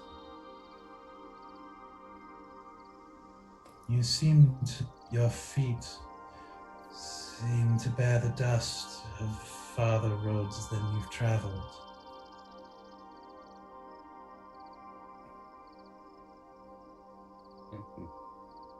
Is that to me specifically or to all of us? Sort of to all of you. Okay. We have seen much, especially in our short time in this land of yours.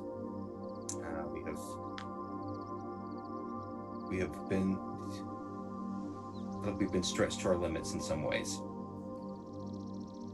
Kind of thinking back to being teleported into a vast ocean or water, whatever thing of water. Yes, we have. We first heard your name from Cithras. I don't know how time passes here. Was it Heard it Storm? from Storm first. Oh, was it Storm? Yeah, Storm's like, "Yeah, I told you about her first." That is true, actually. Sorry, Storm. We heard it from her first months ago in our time. I don't know how that works here. And ever since then, we've been, I guess, in a way, trying to make it here.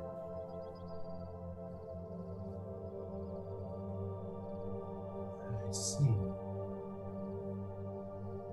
And she looks at Storm, and Storm is like, yeah, we were kidnapping children, and we were helping them out, and Sylenna was one of them.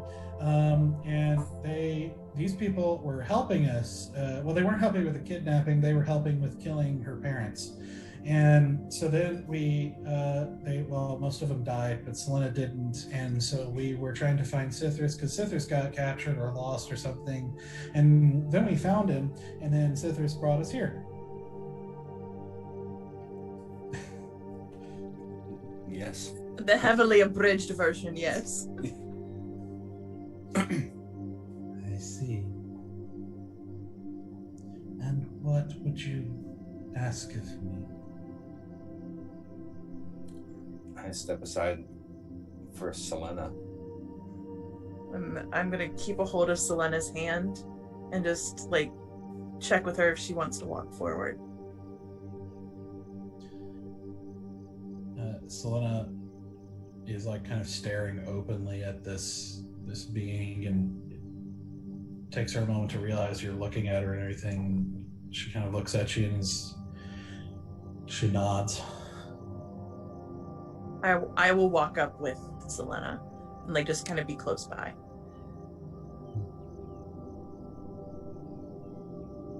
And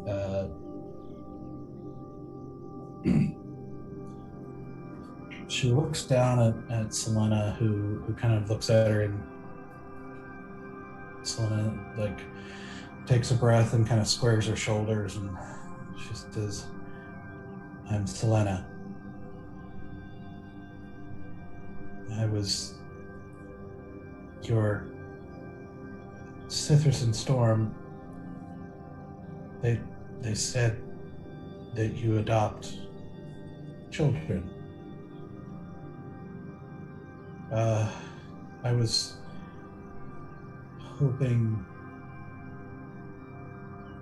Well, I was hoping." Storm goes, "She wants to be our sister." And you see the Sapphire Queen smile and kind of sort of lean forward a little bit and look at Sylenna intently, and she says, "I can see that part of you already belongs here." And Cythrus is like, "Oh, yeah, well, she's like the daughter of the Autumn Princess, or something like that." Ardulessa. You see the Sapphire Queen's kind of head tilt slightly, and she says,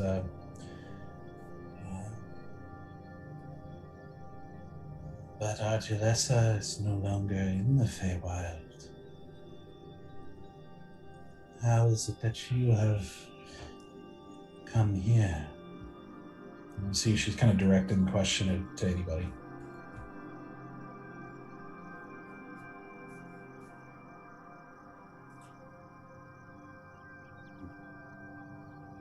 Nobody? I Cythrus. Nobody wants to talk. Nobody I mean, wants to say. listen. Do I I'm usually have the one to who does a lot of talking, but I'm trying to like let the floor be for other people. Do you know what happened, Ardulessa?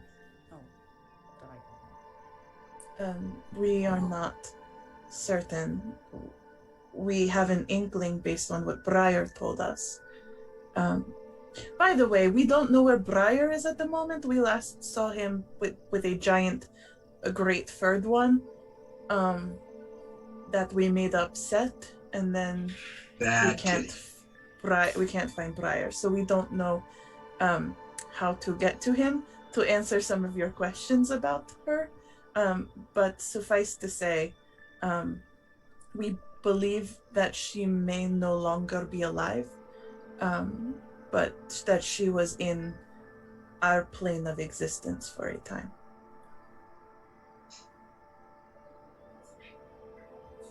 See. And she sort of looks at Cethris, and Cethris, oh yeah, well, Briar's, he's like a beaver that we found. A white fox. Yeah, same thing. Basically was like the servant or something of Ardulessa, and was like looking for her and didn't find her, and so he tagged along with us, I guess.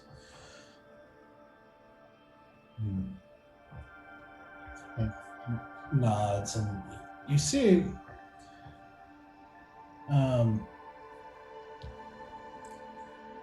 her kind of give him a look of like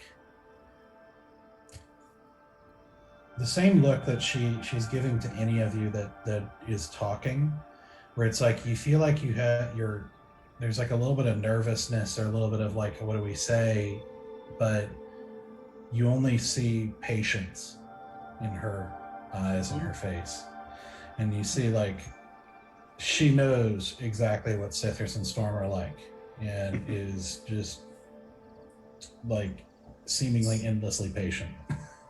Mm-hmm.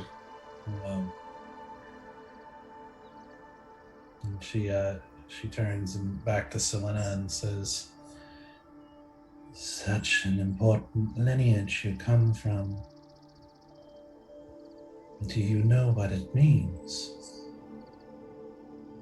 And Sylenna says, "Well, Briar said that I might be the next Autumn Princess if the other courts would accept it."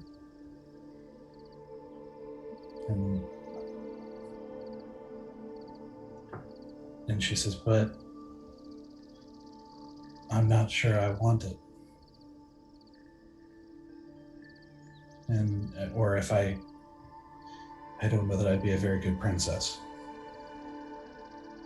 And so I thought maybe I could stay here instead." And the Sapphire Queen nods slowly, and she says, "It is a very serious role. But if you are to be the Autumn Princess, you will feel the call.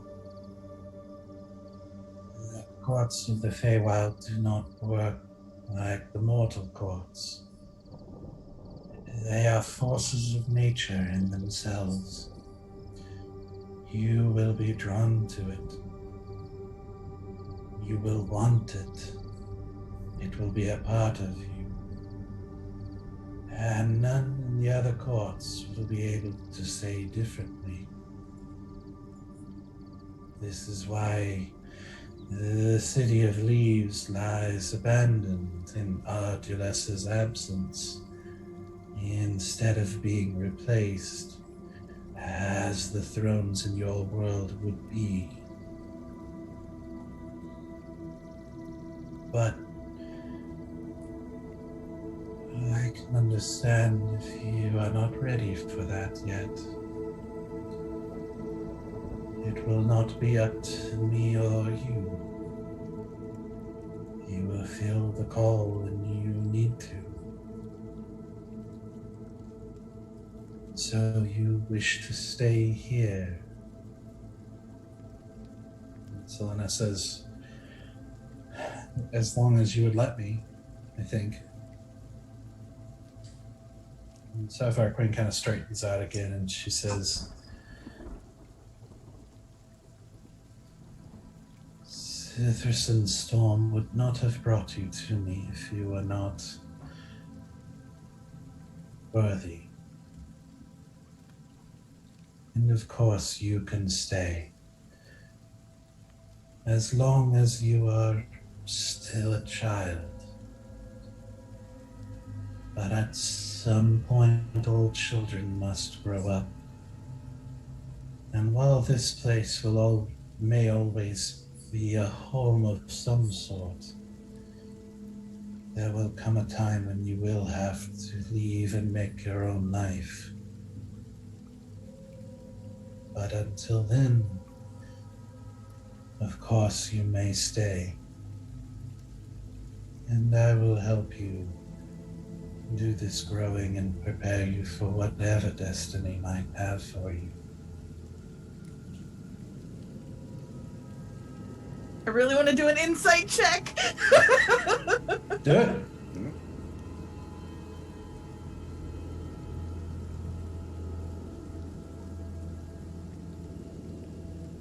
That is going to be a 15. Okay.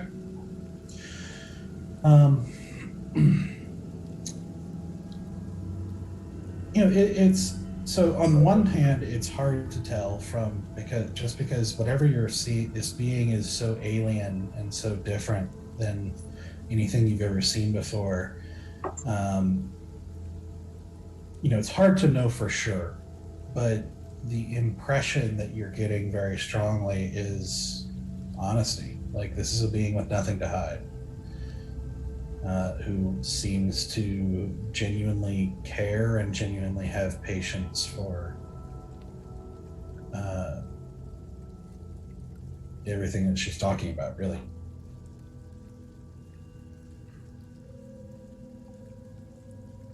I just squeezed Sylenna's hand.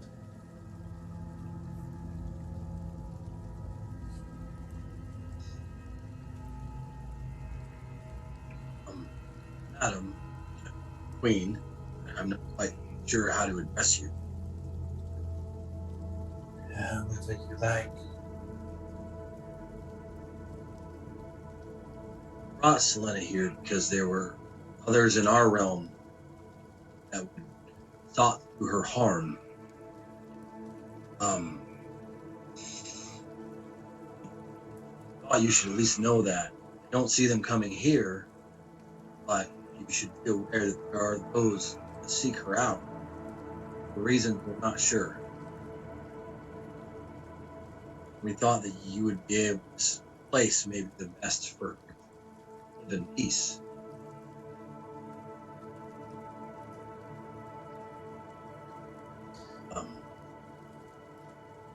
I see. It's Also, very... continue, sorry. I don't know how to speak the gods. I am no god. Faye, I'm very, very gun shy. The last Faye that I spoke out of turn was not very kind. I am no fae either.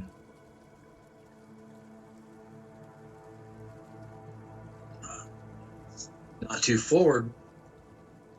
What are you? I am unique. I was made for a purpose. A purpose that has not yet come, yet draws nearer.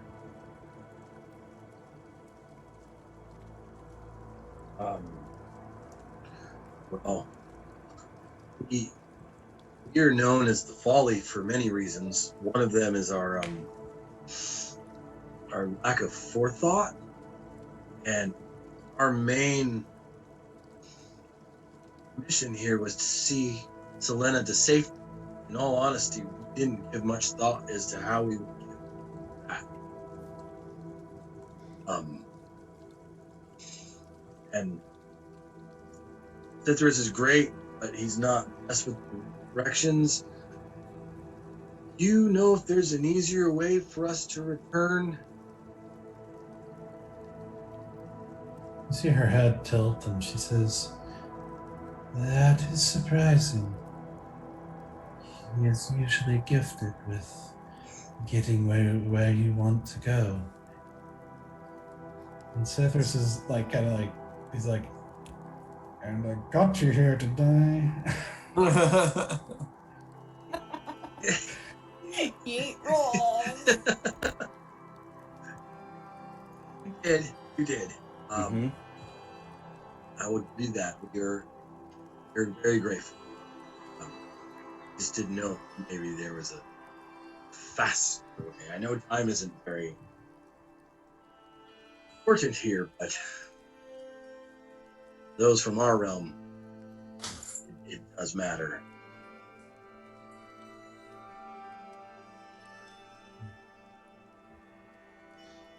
I see.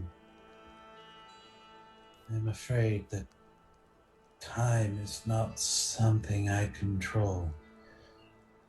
And the relationship between the Feywild and your world is not something lightly tampered with. But you are welcome to use my portal once again. Is that the same one that we entered through? The lyric tells me that you crossed through the Glade of Knowledge. You did? Yes. May I have permission to read out of the books of the Glades of Knowledge? Yeah, me too. Fair Queen, Please. if I probably ask. I'm afraid the reason this library exists is for knowledge that, for the most part, should not be known. It is not something I give permission for lightly.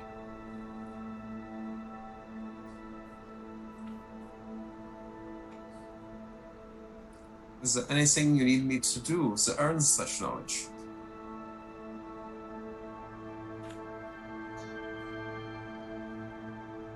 It is not a matter only of character, though that is a part of it. It is also a matter of cause, a true need for it. And it is also a matter of care around things that should not be tampered with, and interference that may not be allowed.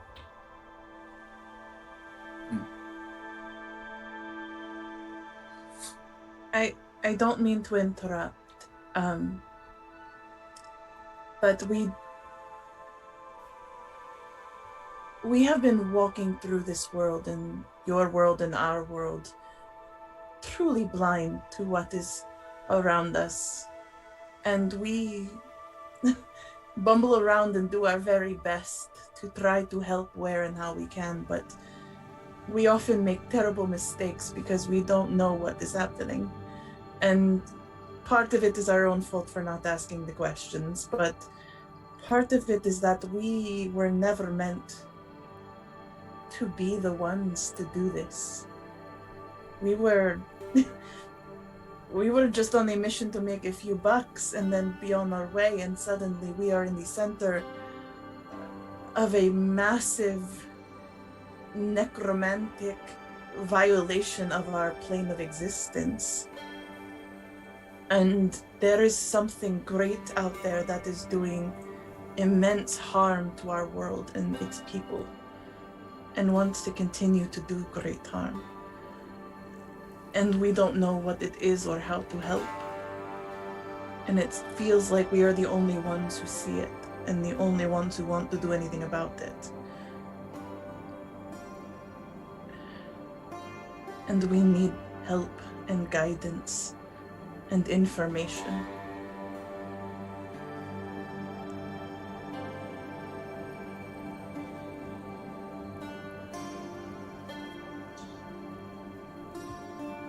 You see, you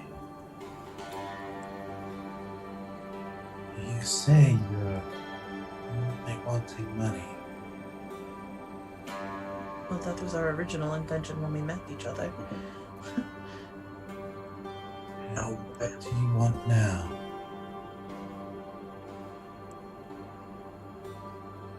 And I look at Sylenna.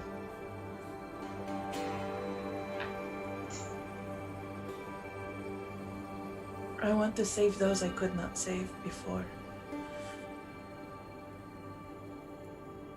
And I look around at the children that are in this wood. I want to be I want to be the type of person I thought I was raised by.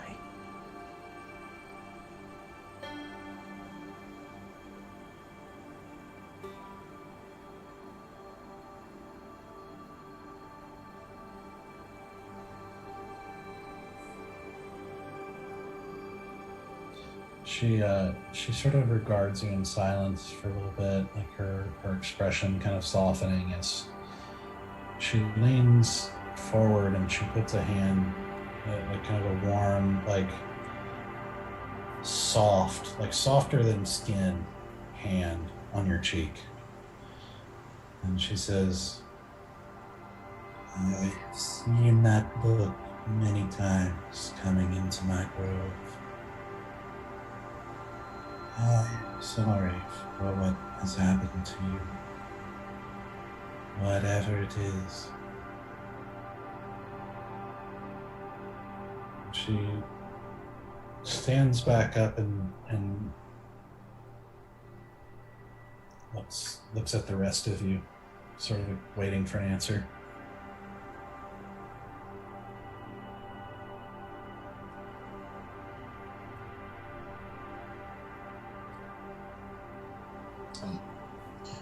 You said your books are only for those in great need?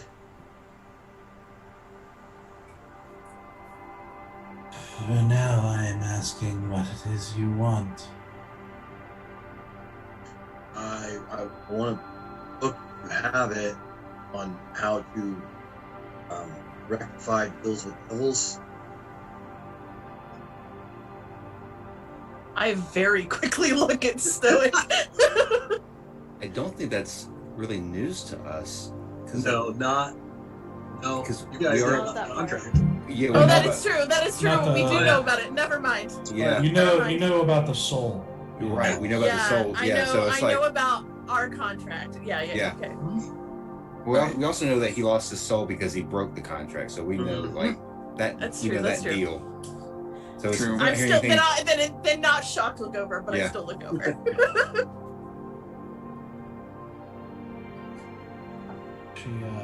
She looks at you intently, and she says, "Forgive me.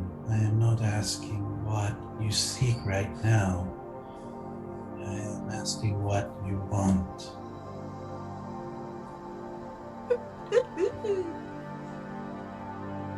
So tell her what you want, what you really, really want.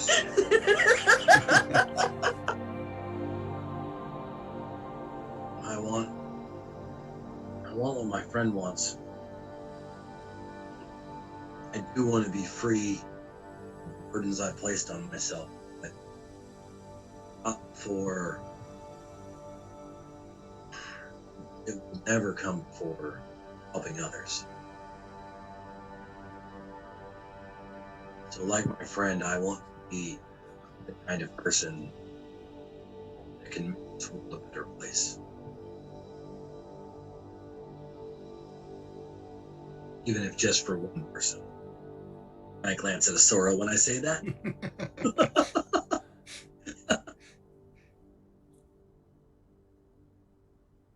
My very high passive perception takes that in.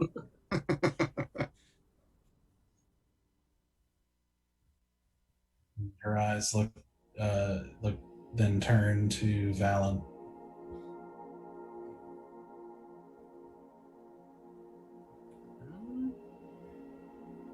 I think that I seek to heal those that come before me, that I interact with, that I spend time with,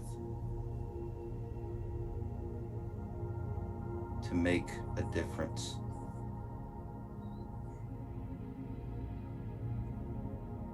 To mean something.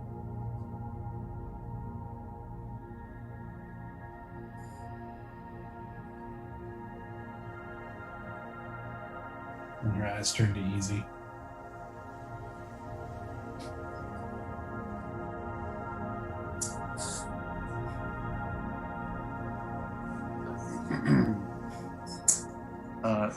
Sorry for the background noise. Someone just turned on a blender. Perfect timing. It's the magic blender of the Feywild. Magic blender of the Feywild. One of the children, and as they're making some kind of like You like pina coladas. A couple of beetles in there. Yep, The kitchen is right next to the opening. Yeah. Right off the side. Bad construction This is choice. really awkward right now. But it's like a galley kitchen too, so it's all like very thin corridor. Oh, Easy sits there for a moment, and answers. I want to know.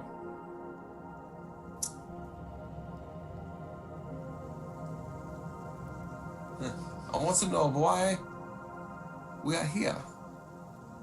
What's the purpose of it?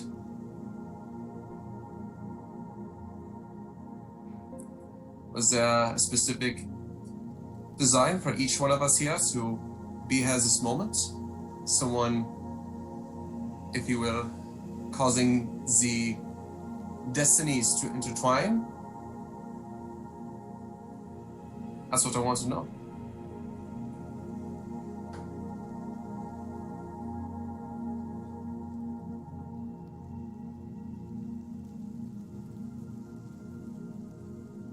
That's what I seek.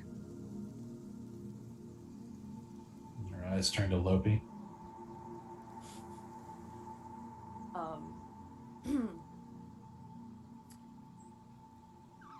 I try to look at her in the eyes, and I know it's ever changing and kind of like shimmering, gives me a little bit of anxiety, but she's gonna say, Lopi's gonna say, I want to right what's wrong.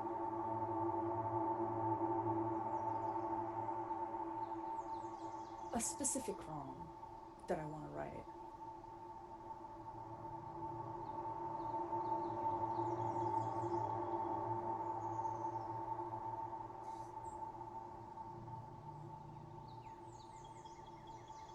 Then her eyes turn to the fairy dragon, who says, I don't want no book.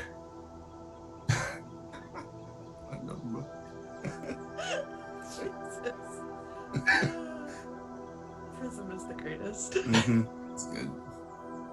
He is the best of us. She sort of smiles and What about Bear? What does Bear want? What does Bear want? I have to retcon that. There you go. Yeah. I know. Bear says, I'll tell you in private. Baby. Baby Bear. Baby Bear. So we'll do that next week. Yep. She says,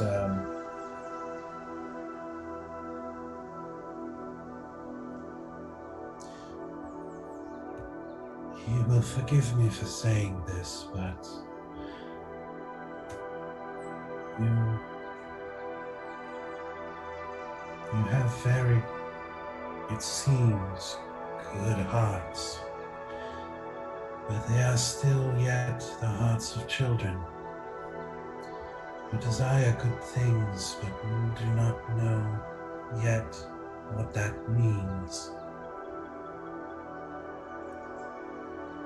So growth will come. You see her eyes kind of narrow a little bit as she looks over you, and she says, there may yet come a time when you will have a more serious conversation with me. I can see already that you have had the dreams.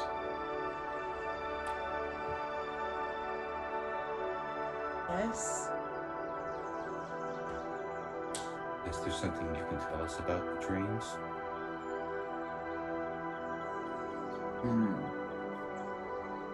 The dreams, like many things in life, are tests. But part of the test is to find out what it means to you. And their source is not mine to divulge.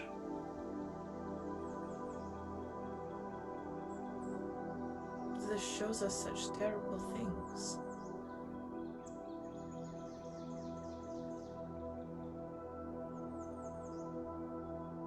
Especially our most recent dream. I look over at Loki. I'm staring at the ground.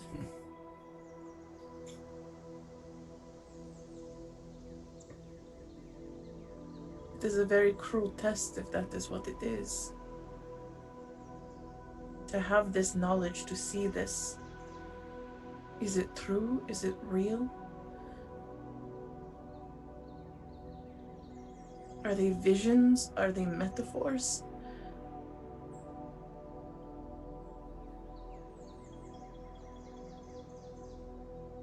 All good comes from facing evil. All endurance comes from facing pain and building steadfastness. All courage comes from facing fear. If you do indeed choose the path of good, you quickly discover why so few do, or are willing to follow it very far.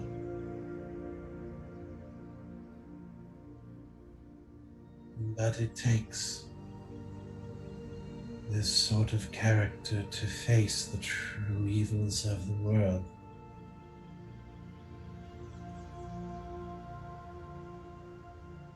What if you're not wholly good?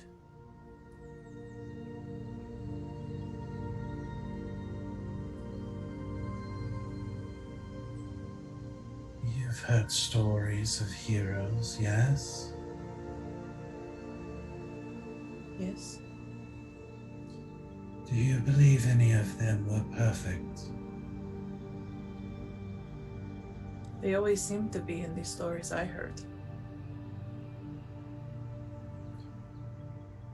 Do not be deceived.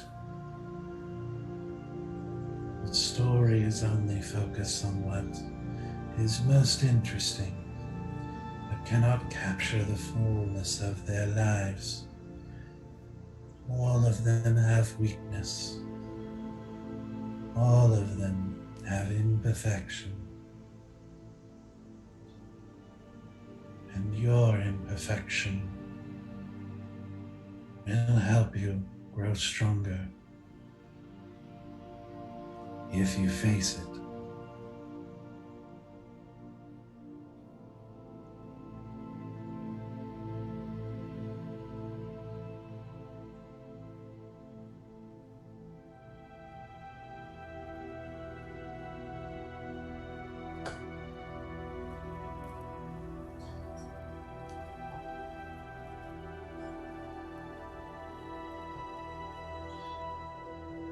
So you seek to undo a deal that was done.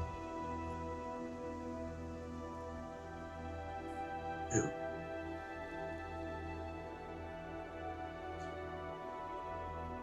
It is not an easy thing. I signed a contract not fully aware of costs it would have.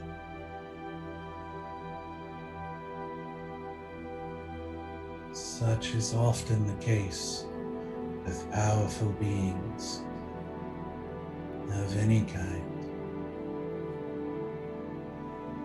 But devils are also known for creating deals that heavily favor them. I'm aware. Is there a way to break such deals?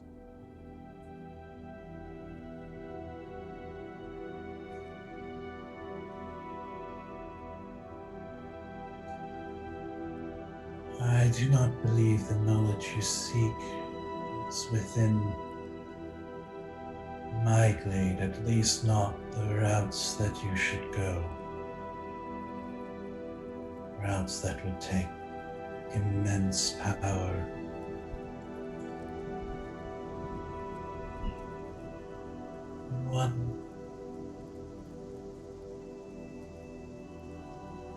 One might find the knowledge elsewhere. And she seems to be thinking for a moment, and she says, after the deal is done, it is cosmologically lawful for them to keep it.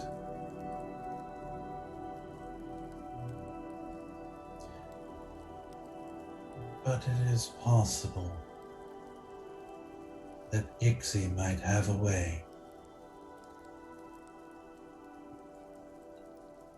I happen to know someone that's growing very close to her. M. Then I would seek her out.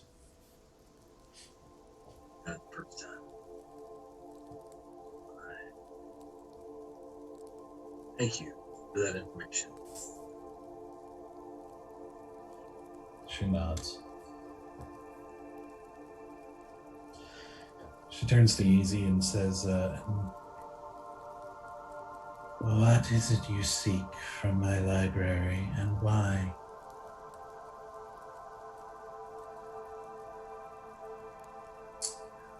Only is the ability to help my friends. More knowledge, as I've come to know, offers that ability. Am I wrong? There is much knowledge in the universe that seems helpful but is not in the end. That which you might seek to use for good may be used to destroy. And some things should not be tampered with, even with the best of intentions. That is the sort of knowledge you will find in my library.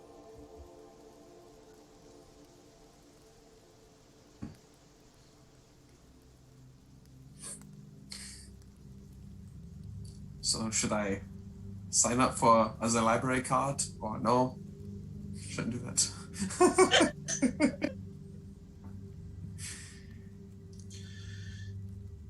You are always welcome to ask me if you have specific knowledge and good reason. Thank you. Easy bows pretty low here. He gets pretty close to the ground.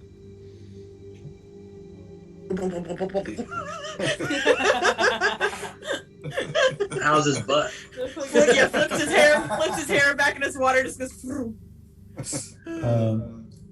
She looks at Lopi and says, I can only imagine the pain you must feel to seek what you seek. But I'm afraid vengeance is a dangerous path. That is not good seed for the soil that is the knowledge in that library.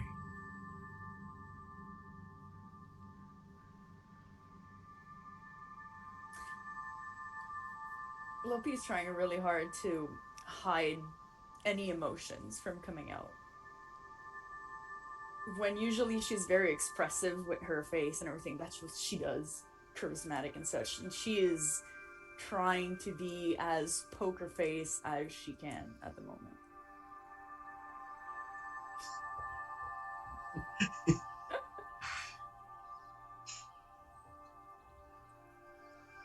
I hope you are able to find healing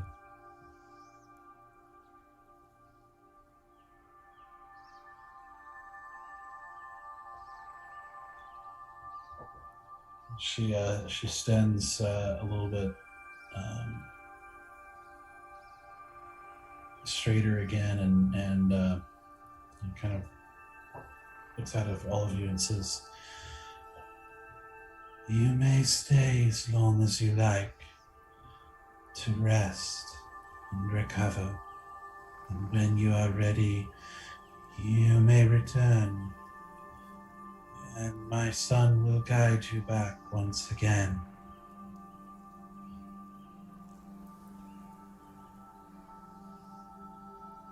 As for the great third one that you mentioned, he is a very old, very powerful being. That is a tricky situation if you have offended him. Oh, we definitely offended him. Yes, without a You doubt. believe he may seek us out? It is certainly within the character of most powerful Fae who are offended. Is there any way we can make amends to that offense? It was not meant in malice. I did not mean it in malice. They are prideful creatures and bored. And so offense is especially terrible, especially when your world is small enough that offense is the most interesting thing that might happen to you for a long time. So I do not know exactly what he wants, but I know perhaps you will either have to find a clever way to outsmart him, to perhaps use fairy law in some way, or offer him something of immense value to him, far more valuable than the offense was. That is the thing. We are completely out of our element here. Mm-hmm. This realm requires a change of thought from what you are accustomed to. Would you like to know how I earned my title? Yes? Please. I am not a queen in the way that other courts, in the way that Titania or the Queen of Air and Darkness are. Mine was a title, or perhaps more a term of affection, given to me by the Queen of Winter. Long, long ago, an unseelie fae from her court stole one of my adoptive children. And so I went to her court to negotiate the release. I offered her a game, and if I won the game, she would release the child back to me. I presented her 3 sapphires. I told her that if she could tell me which one was fake, that she would win. But if she guessed wrong, I would win. And I would show her once she had made her guess, the fake sapphire would turn gray. After I presented her with these sapphires, she thought long and hard. She asked me questions, and answered them, but she seemed no closer to finding the answer. After a while, she grinned, and she said, "Ah, I see what you're doing. You're trying to trick me. They're all real." And I said, "Is that your answer then?" She said, "Yes. I will not play in a game that where you're trying to trick me. None of them are fake." As she said this, all 3 stones turned gray. She was quite impressed and amused that I had deceived her and taken advantage of her vanity to win. And so she gave me my child back and my name.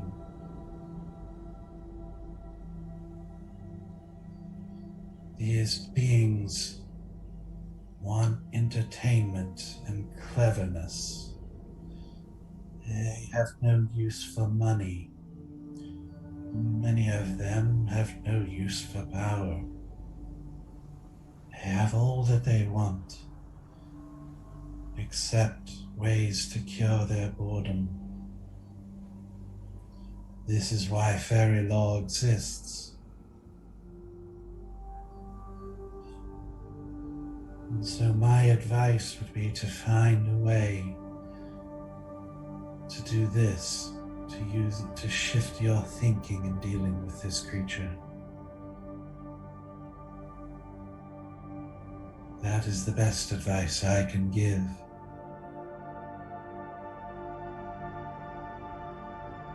And I thank you for it.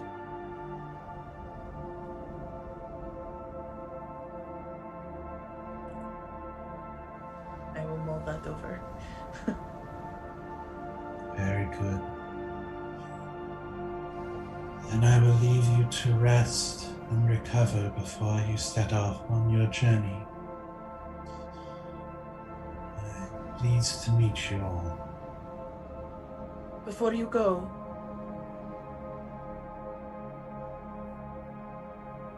Sylenna is one of the most precious things to me. Please take very good care of her.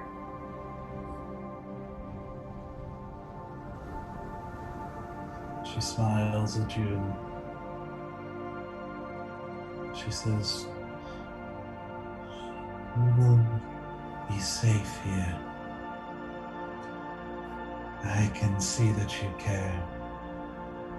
There are very few who would fight necromancers and cross into another realm and travel so far to bring her here. There are many in the world who would say it is indeed folly, but I call it courage."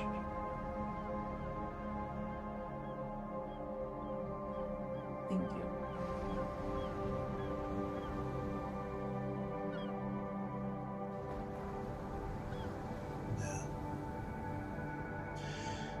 Cithras and Storm, stay and tell me of your adventures. So they begin talking as she didn't really say you have to leave. It's up to you if you want to stay or what you want to do now. But as she says that, we're going to take a break. So jumping back in. So the party, you just finished talking to the Sapphire Queen. She has asked Cithras and Storm to stay and tell her all about the adventures. You can stay if you want. You can go, what do you want to do? I want to make friend with the dragon. Obsessed with the dragon. If I cannot seek knowledge for revenge, therefore I will make an ally. Okay. love you so much. Listen, he's colorful. He's pretty, and he got a smooth tongue, okay? We're bound to be friends. We gotta be friends. Pretty with a smooth tongue does sound like my fantasy. Yeah.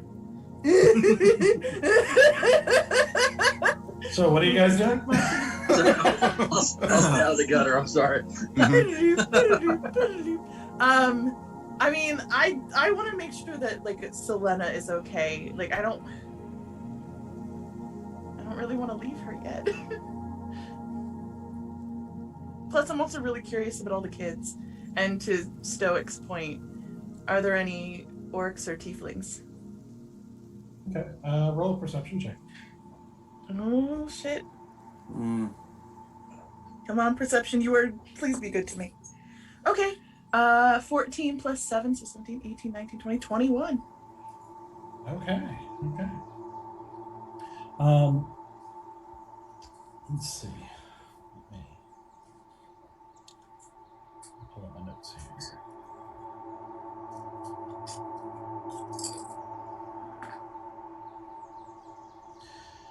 So let me clarify. Are you staying in the clearing here and like hanging out, like listening? What are you doing?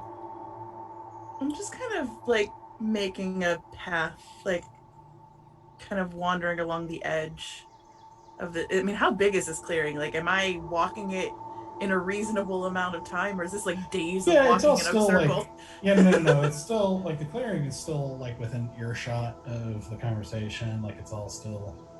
It's large, but it's not terribly large. Then not yeah, like then I'll just kind of make a slow circle around, kind of observing the trees but also like checking to see who's looking and like peeking around to like make eye contact with some of the kids. Okay. So since you're looking at the trees, Oh shit. I already described some of them, but as you walk, like I said, you see one that's made of shadow. Like you have trouble kind of getting an exact shape of it. I like that one. Yeah. Roll a perception check. Okay, rolling another one. Yeah, this is a different one. Okay, not as great. That's a 17. Okay. The next tree you see looks like it's mostly dead and almost petrified white with black feathers in place of leaves. You see another one with leaves of this sort of ember. Like it looks like the leaves are sort of cracked. Instead of like the green veins that you see in leaves, you're seeing veins of this sort of ember fire through it with wood that seems to be blackened with like veins of lava going up the trunk. You see another one that's continuously progressing from young to old, from blooming to autumn. You see another one with like covered in this kind of purplish moss with large pink blooms that look, something about it just looks soft and inviting, and you can see that it's wide with these large branches that seem shaped perfectly for sitting or reclining or laying down in. It just, something about it looks inviting. You see one with leaves that seem to be every sort of color and material. I mean, from metal to wood to clay to dirt to bright colors and pinks and oranges to dull earth colors of tan and kind of a burnt orange and everything in between. You see another one that seems to be made completely of stone and earth. And you see another one that's transparent, that you actually, it takes you a second to kind of look at it, and it just seems to be sort of like it seems to be a distortion that's almost like a tree made out of a current of air. But the distortion almost makes the trunk of the tree kind of spiral up, and you see the top almost has like a watchtower shape. You see another one that's like a shadow outlined with this whitish gold light, almost like an eclipse of a tree. You see one. The last one is extremely intricate branches, with your eyes kind of unable to fully track the beginning or end of any given branch. Like, it seems like the kind of thing you could stare at for ever, because it's like just trying to follow the branches and the intricacies of it that never seem to end. And as you walk, at one point, kind of off in the distance, sort of eating something with another couple of children, you do see a gray tiefling child. Looks like male. Kind of sitting quite a ways back from the clearing, but you do get a glimpse of him. As you are wrapping around to the other side and keep walking, you do see two what look like young orc or half orc, you're not sure, children with their kind of grayish skin.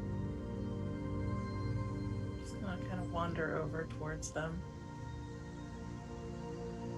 Just kind of sit nearby, take out my pack of food and take out something to eat. Okay. You hear, one of them, like they kind of like eye you a little bit nervously and everything, and one of them is like, you notice they look kind of alike, like they look like they're probably actually related to each other. You see one of them kind of goes, who is she? And everyone's like, I don't know. Should we talk to her? I don't know. Should we talk to her? I mean, you probably should talk to her. It's like, no, you talk to her. He's like, I talked to the last guest. And he's like, what? That doesn't matter. It's your turn. He's like, it's not my turn. How do you figure it's my turn? And they basically continue arguing until eventually one of them like shoves the other, and they both fall basically into the water with splashes and just wrestle around with each other. Not actually harming each other, but like brothers fighting. Uh-huh.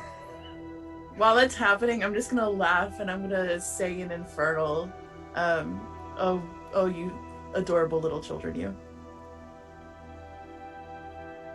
They like sort of pause, kind of like catching their breath, and kind of give you a strange look, and they're like, what was that? She talks like an animal. Did the little tiefling child perk up at all? Oh, that was on the other side. Like you're in a whole different area. Oh, I was trying to sit like I thought they were closer to each other. No. You saw the tiefling, then you went to the other side of the clearing, and then saw the couple of orc boys. Oh, okay. Never mind. I'm just gonna. I'll still say the same thing in tiefling. I mean, in Infernal. She talks like a badger. And I'm gonna say in comment, a badger. Yeah, badger. You sound like a badger, but you look like a goat.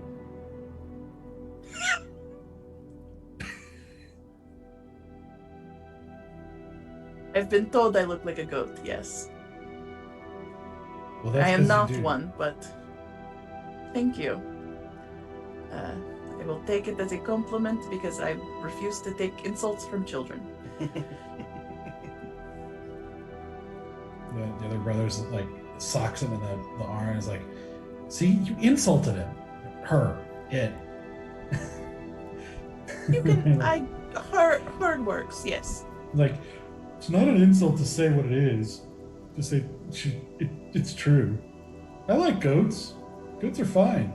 And she looks like a goat. Thank you. What are your names? Brack. And everyone's like, I'm Grack. Breck and Crack. Those are good names. I guess. They seem to suit you. Okay. How long have you been here?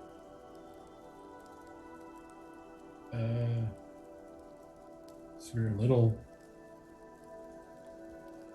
Do you like it here? Yeah. A lot of them don't like to fight. We like to fight. But we can always fight each other. Depends on how you're fighting. I like to fight, but it depends on the situation.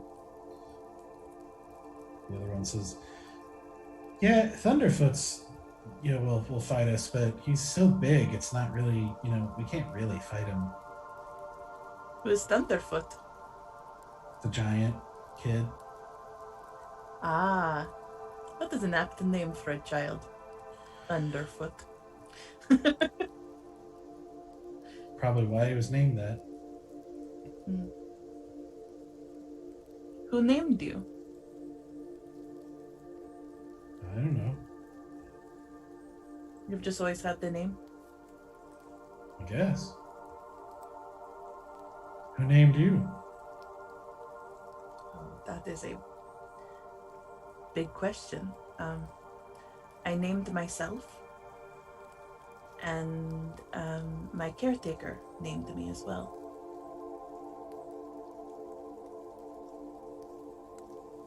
That's weird.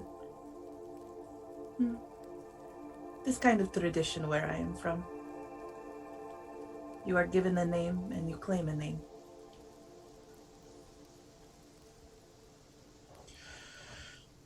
Okay. So, just wanted to say hi. Okay. Well, enjoy your wallowing in water. Have fun fighting each other. Okay. Oh Lord. Sura's still awkward as fuck, though. Yep. Some things just don't change. They don't. I mean, some are kids. Yep.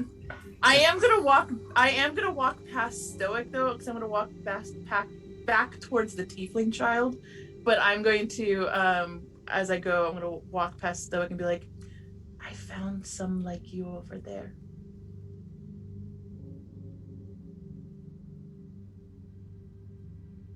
I will head in the direction. Those poor kids. I know. Didn't ask for shit. They're like, these crazy adults are just like in our business. Yep. Pretty much.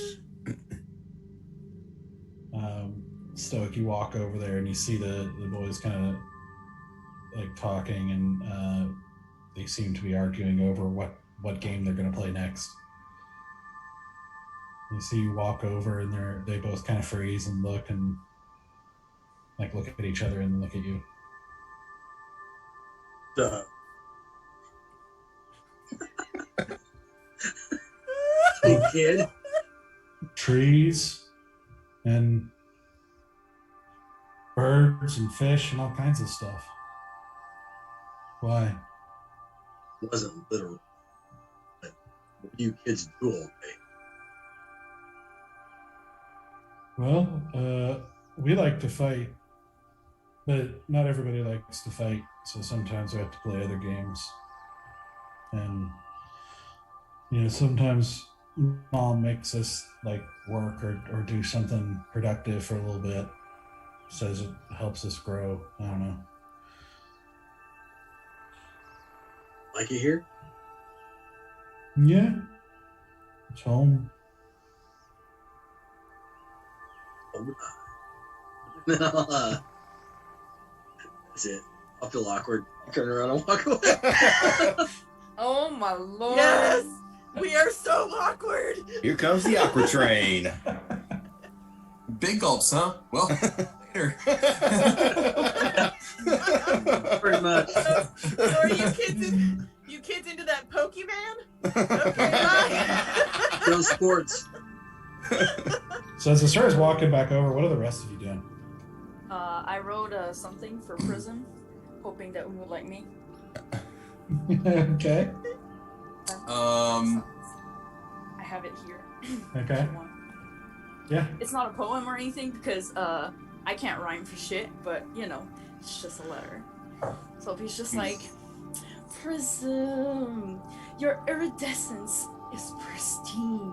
The moment my eyes caught a glimpse of your shape, my irises stepped aside, trying to take in the refraction of the light, too shy to really reach you. Please grant me the chance of being your friend, and you will see that the warmth of my smile can complement your colors. And she's just like, come on, be my friend. I love that beat poetry.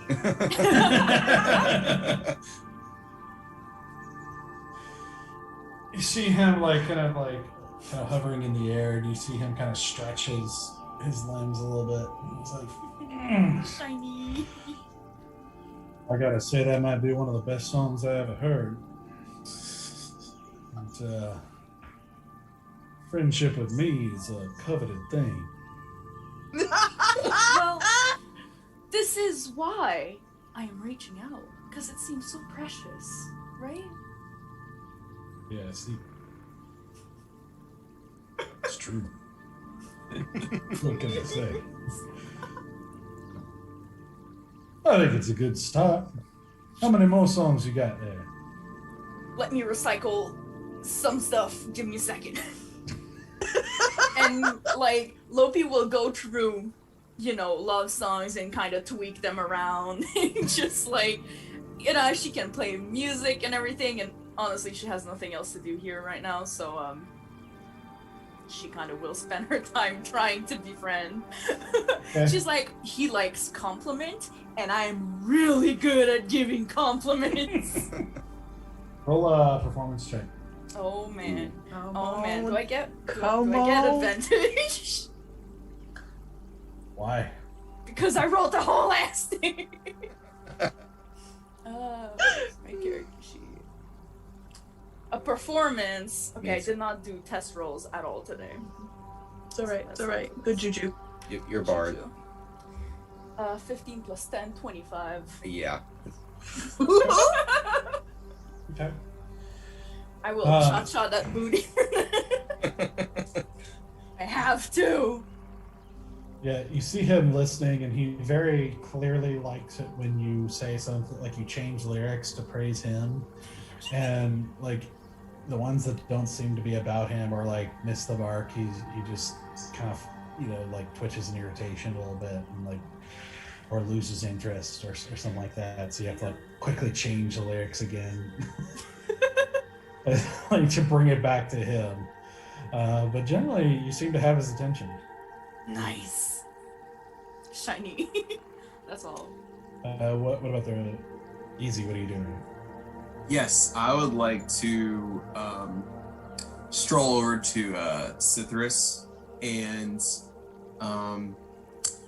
go by and pull out of my out of the bag of holding the wand of mystery and hand it back to him.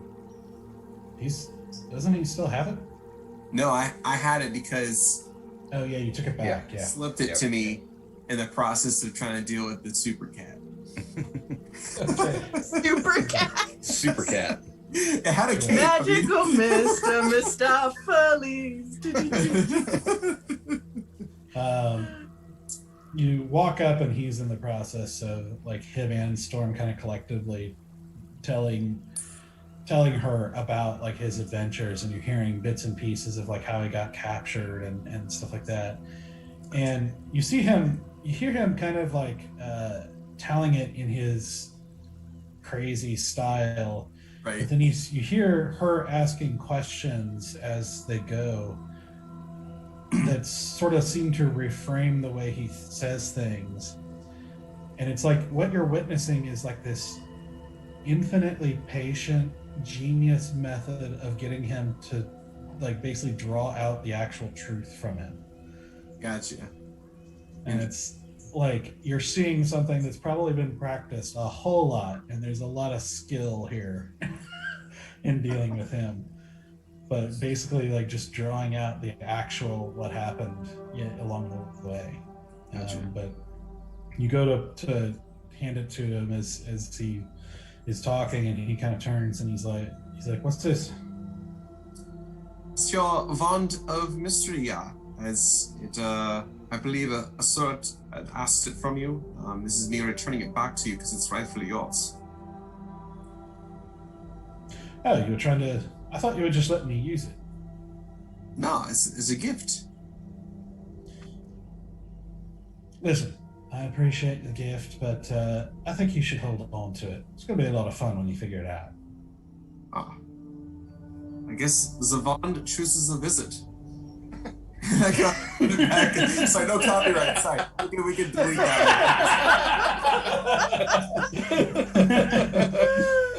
What a move. Yep.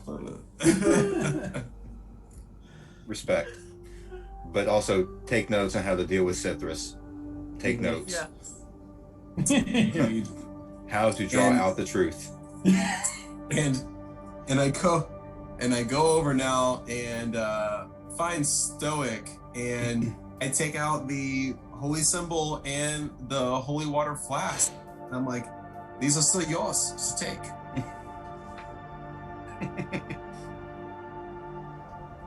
I don't remember getting rid of my holy symbol. It was an extra one that I found in that whatever that is, a little carriage that Caravan, yeah. caravan It was the one that Belladonna had. Yeah. Right. It was the one that was like corrupted. Right, it has like etches in it and stuff. Mm-hmm. I appreciate that, Easy. I have my own holy symbol and holy water. Oh, I think you need it more than I do. I have my own means to fight. As an astound. I think since this one's got, markings in it, you are going to reverse whatever issue is wrong with this one. I understand you have your holy symbol, but I wanted to make sure that you could deal with this one. If not, I'll talk to Bear if you wanted me to. Inspect the holy symbol. Is it one of children? Yeah, it was a children's symbol, but it's defiled. Yes. I mean, you can have at it. Children's not quite Bear's domain, but Well, there were two of them. There's one that was from Morin, I think, which is the one that and then there's one from Chaldron. There's two of them. one from Chaldron. I just think we best hold on to it and maybe give it to Aldo next time we see him. Very well then. And I'll shuffle on off. and I'll actually I wanna pick up some stones and skip them across the water. Like You're gonna through get the trees. Was that? Through the trees. Through the trees? Oh, sorry. I was gonna try to skip them where we docked off at. Is that really fun? Oh, okay. Yeah, I mean it's a ways away, but you can walk back out there. Yeah. Yeah, I'll just do that. I'll start skipping stones. Valen, what do you do? Well, I go for a little walkabout because I think the idea that Ixie somehow has something to do with potentially helping Stoic is a little bit of a revelation. So probably will. I'm trying to think if he. Don't think he's fond of the water right now, so I don't think he would go that way. Probably As you're would head- walking in water everywhere you go. Well, yeah, but not towards the boat where we came in. It's like, no, I don't want to go that. I don't want to go that deep anymore. We're good. Probably go towards the trees and maybe hop up a couple branches and just get like a moment's peace and or just like solitude and see, I haven't really said much since since that happened. But what's this? Are you able to help Stoic? Is that something that you can actually do? I don't understand how that would work. Can you get him out of a deal with the devil? And just throw that out there and see what comes back at me.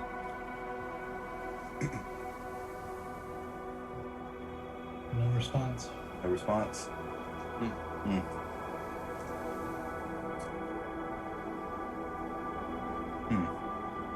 Okay. I think after a little while of sitting there waiting, probably I'd say good maybe half hour waiting, meditating, waiting, all that. Scuttle back down from the tree and were you ready to say something? Okay. Maybe go find Stoic. And yeah, everybody wants Stoic right now. Everyone wants Stoic. Oh, I just want his violin. Do you mind if I borrow your violin for a little bit? I just want to. It's been a while since I've played, and I just found this piece, I think, when I was playing it the other day. Just want to borrow it for a little while. I'll obviously bring it back. By all means. All right. Take it. And, I will say though, I hope you get closer to Ixie. I could really use both of your guys' help with this little dilemma of mine. yeah.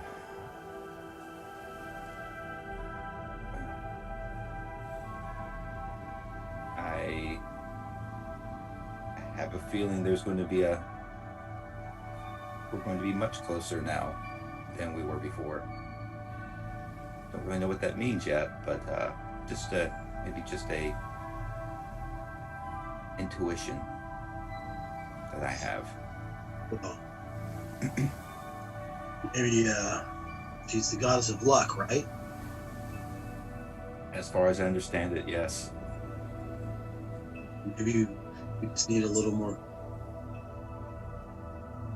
games of chance to help you get close. I see your hand. Did you see my hand? Yes.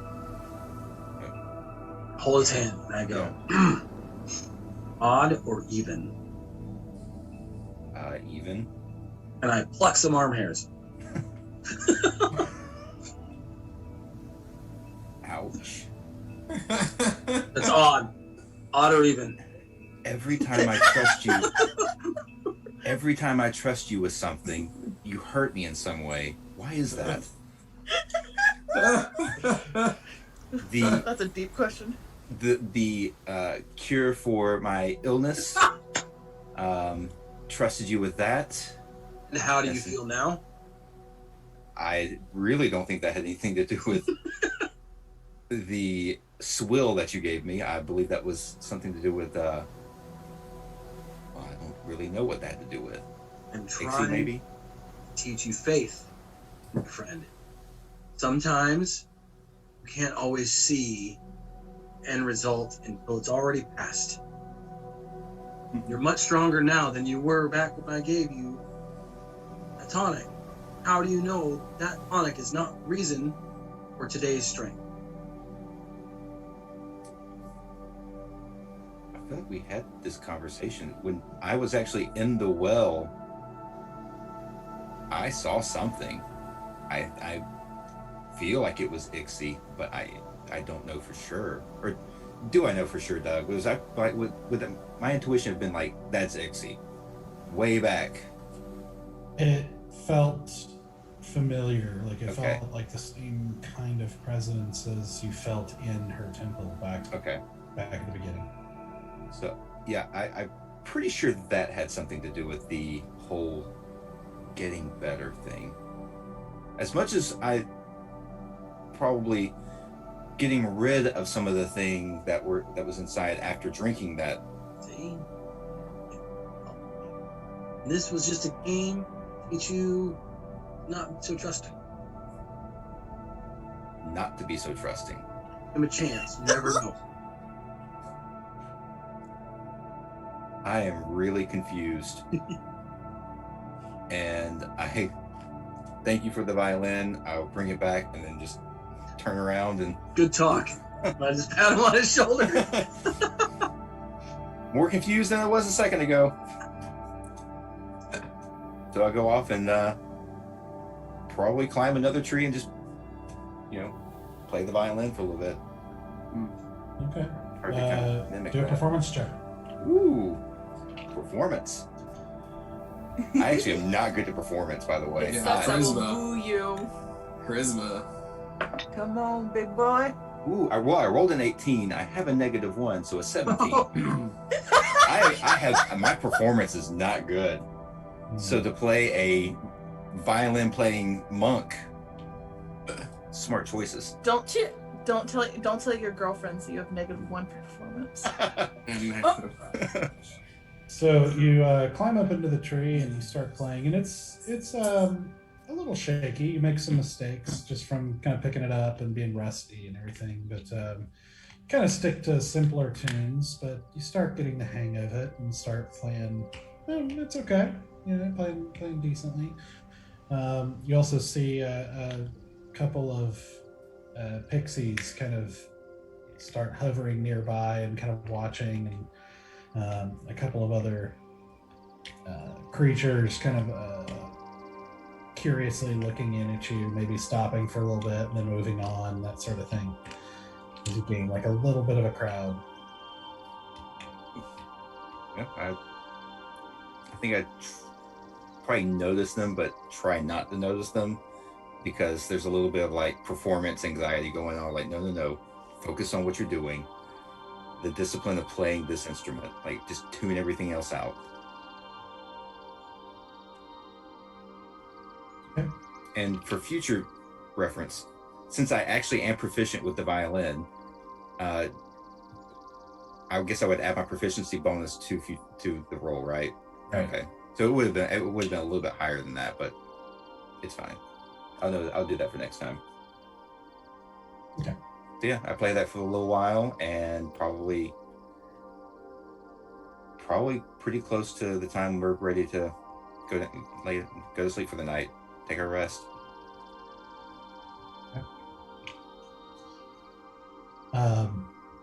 Lopi, after you get done kind of doing your like long renditions and everything, you stop at one point and Prism, he kind of floats a little bit closer and he says, like, listen, some of that was beautiful.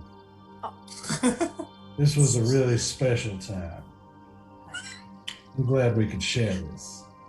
You're gonna leave me now. Is that what you're gonna say? Listen, you can't pin me down.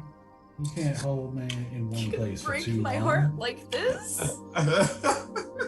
Well, listen, if I was worried about breaking people's hearts, I wouldn't be able to go anywhere. What a mood! So I'm not saying it's forever. I'm just saying there's some things about this place I want to check out. Fine.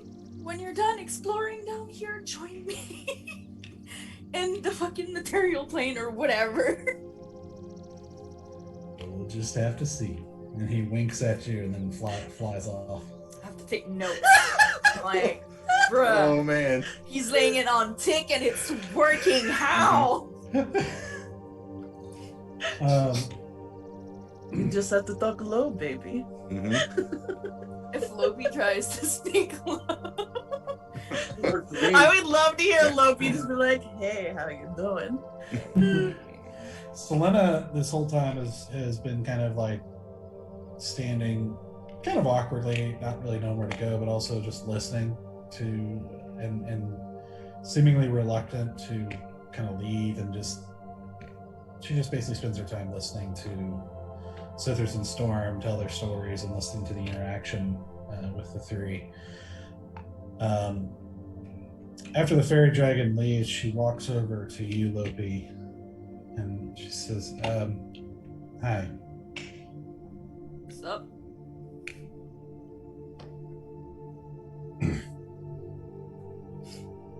Listen,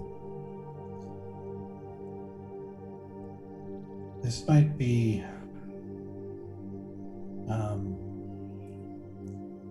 forward of me, but Uh-oh.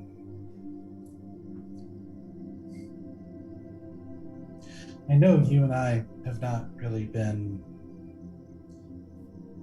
the greatest of friends on this journey. I'm trying to understand where you're coming from.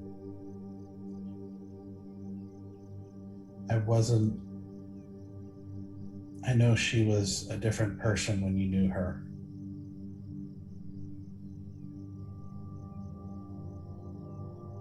I only knew the one we fought.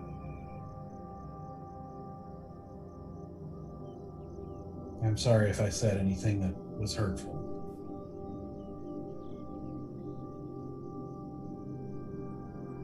I'm gonna like crouch to be like more at her level, you know, and be like, you know, there's something inside of he's like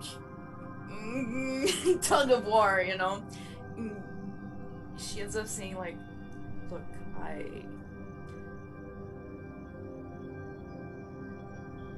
no matter the reason she did horrible things, I knew her as family. But I cannot expect you to have experienced the same. I am in a weird state of mind right now, but I was in a worse place earlier. Sorry, I reacted a little bit too much. But you know, and I'm gonna like take her cheeks in between my hands, you know, and just like, you're a good kid. That's maybe a little bit weird, but that's how usually kids are treated, not necessarily taught how to use knives. So let me do that for you. And I'm gonna ruffle her head as well. She kind of gives you this, like, are you serious kind of look. Yep. And Loki's just gonna smile, like the biggest smile, because she's like, you're a kid.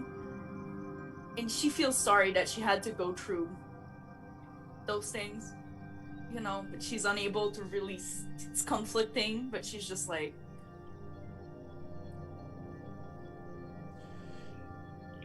You see her, like, after she kind of gives you that look as you're smiling, you see her eyes kind of shift into this sort of burnt orange color as she looks at you with a look that seems older than she is. And she says, what I mean about being forward is, maybe I'm assuming too much, but I know that look. I know that look of hunger for vengeance. Because I had it. When they killed my father, I didn't know what to do because I had dreamed of taking revenge on my parents, especially on my stepmother. And when that chance was taken from me, I didn't know what to do, and I realized it wouldn't have helped me anyway. Which is why I chose to come here.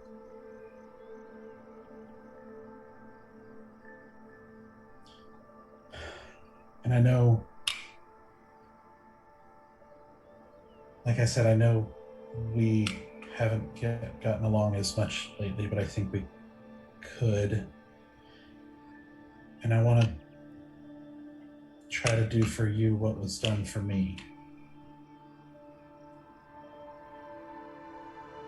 I don't know what my future holds, but it sure sounds like I might end up as the Autumn Princess. And if that happens, well, I mean, every ruler needs a good bard.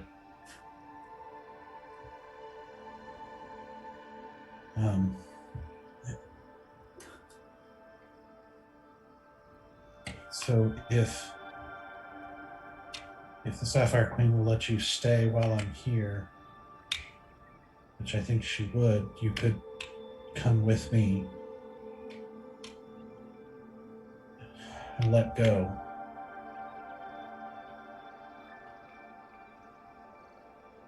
And maybe we can do some good from there.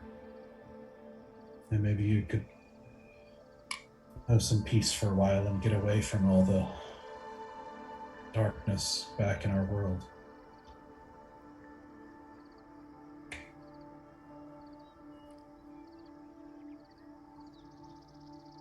Opie's gonna, take a strand of her hair and just, braid it real quick.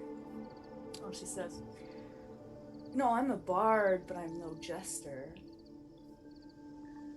Your offer is very sweet. It's very kind.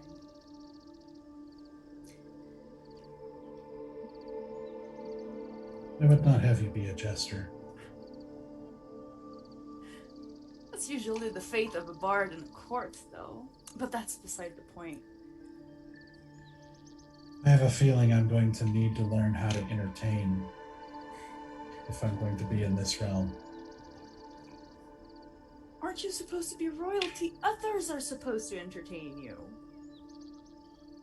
Well, I'm going to have to provide entertainment for others who visit me. I'll keep your offer in mind. Problem is, you were able to let go because someone else took care of business for you, which is great because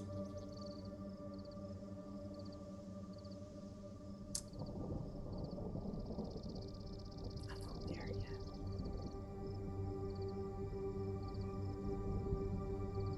And if it's like you said, I just hope they'll get there before I do.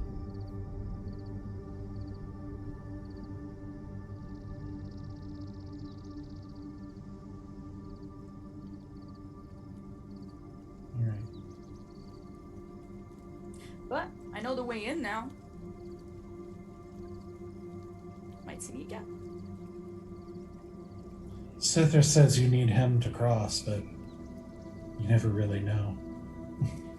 I have the uncanny feeling that I'm gonna see him later in life, whether I want it or not. I feel like it's someone we're gonna bump in.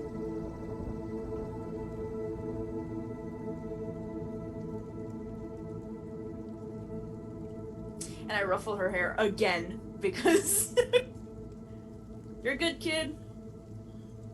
You're no longer invited to my court.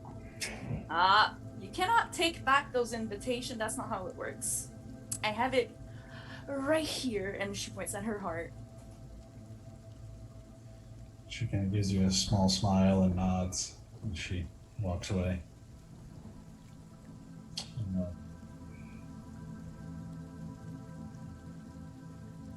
Okay. Was anybody actually listening, or let's see, I don't think anybody was actually listening to the conversation with Sithris, right?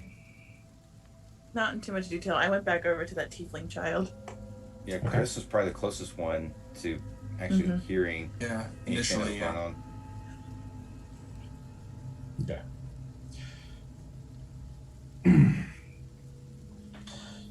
You walk over as the tiefling you walk over just as some other kids are walking away from him and everything, and he's just sort of kind of lounging in the crook of a branch and eating like a cluster of berries as his eyes sort of lock onto yours, just sort of still just eating and everything, not with the same shyness that the other children seem to have, and just sort of this unblinking stare as he eats the berries and lets you walk up to him. What color is his eyes? His eyes are kind of a dark purple, which is kind of interesting against his light gray skin. I'm going to change my eyes to his eye color. A neat trick. Isn't it, though? Where did you learn it? I've always been able to do it. Fortunate for you. Gifts come in many forms. The sands were kind. I see. What is Can your you name? teach me to me? The trick? Hmm. I can try. It's not Please. something that is just kind of something it's like a muscle. I imagine a color, picture it filling out my senses, what it looks like, what it smells like, what it tastes like. And then I just kind of press that color into what I see. I let it fill my senses and then focus on my eyes. It feels kind of like flexing your bicep. It is at rest and then you move your arm and it tenses the muscles.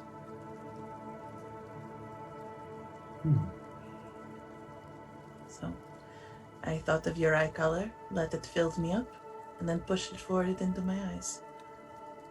The funny thing is, though, that the world slightly tints that color for a moment.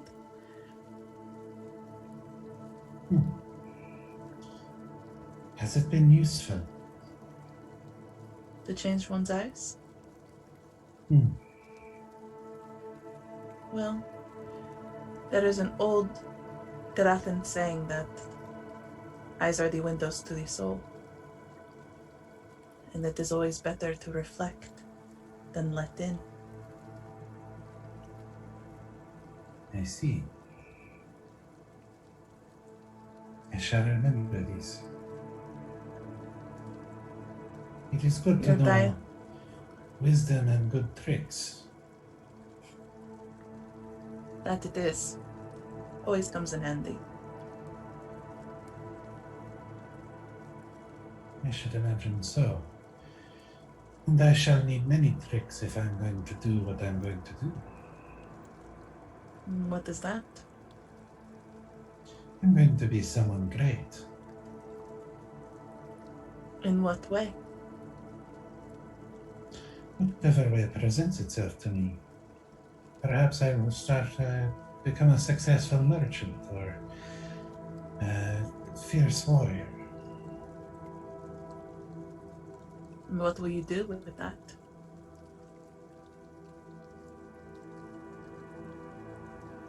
Show my worth.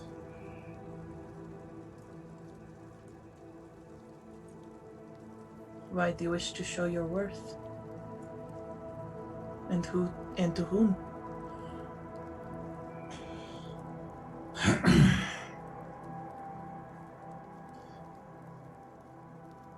I was apparently not worth keeping. So I'm going to show the world that I was worth it.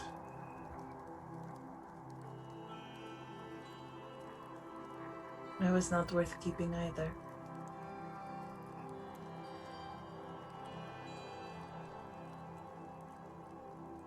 And have you shown the world yet?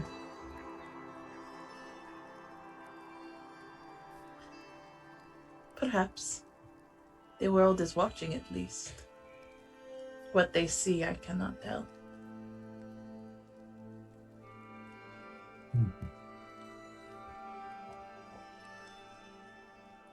Well, I do not know you, but I know me. And if I were in your position, I would give them a show. And he actually, he holds the kind of cluster of berries out to you, see if you want one. No, thank you. But I appreciate the offer. He shrugs. Goes back to it. His eyes never leave yours. It's just an very almost unblinking stare this whole time. Do you remember where you came from? Hmm. I do not remember much. I was very small. It was hot. And I was taken and sold. I remember captivity very well. But then I was set free and brought here.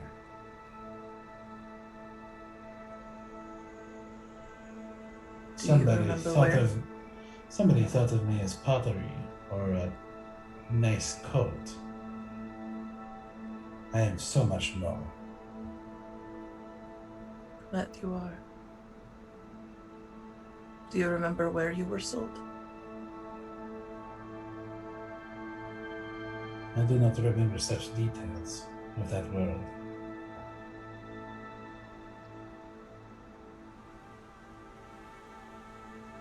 Well, I am sorry for it. You did not deserve it. No, I didn't.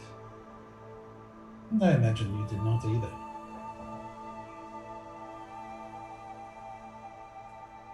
Some of us were not sold.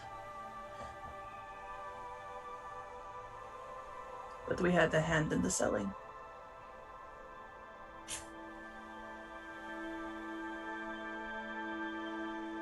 You see his body language sort of change, like kind of move a little uncomfortably, a little bit. As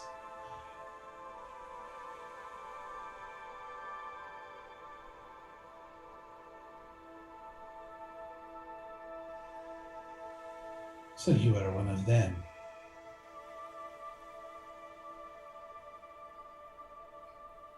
Not by choice. There is always a choice.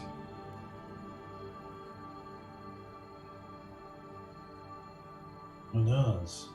Perhaps you're the one who bought me.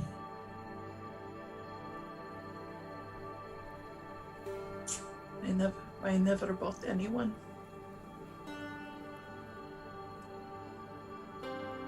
But so I just made- traded. I only made sure the path was clear.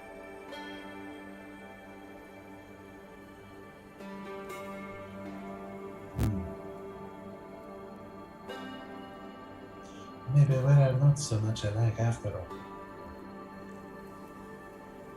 My eyes turned back to gold.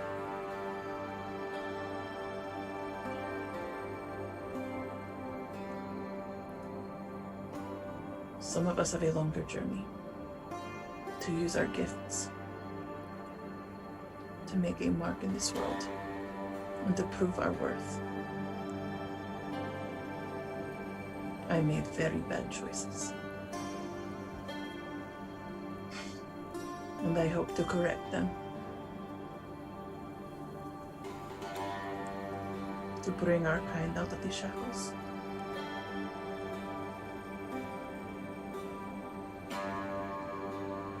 The ones I helped forge.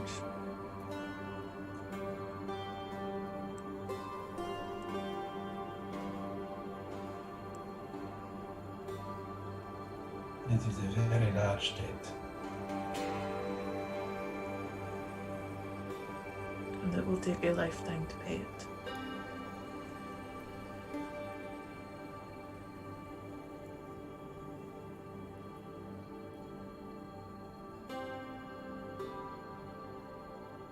He doesn't say anything more. He just continues eating the berries, just still staring you dead eye.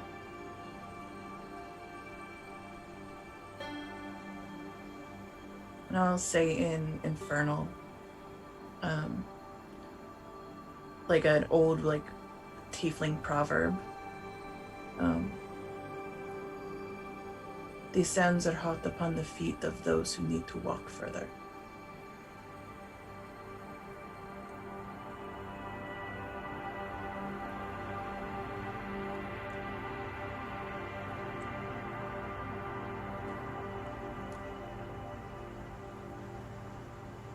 He didn't say anything. Just continues staring you down.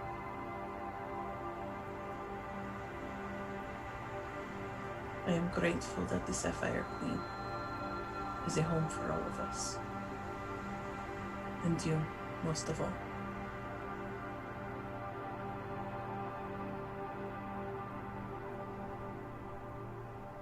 It is good to know that there are some who would not trade lives.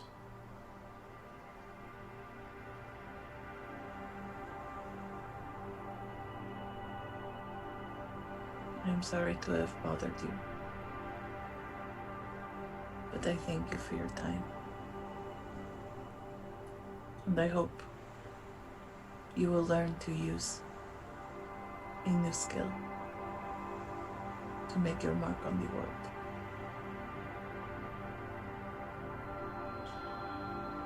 I will. I will be learning many things. I hope you find a way to pay your monstrous debt, Scout.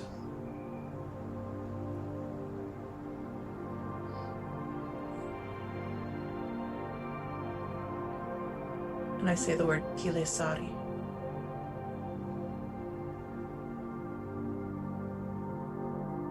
It is an old word. An evil word. A word of pain and suffering.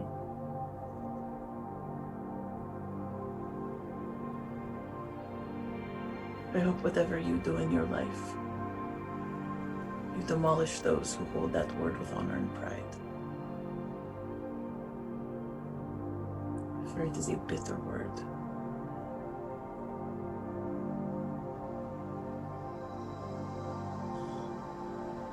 Perhaps.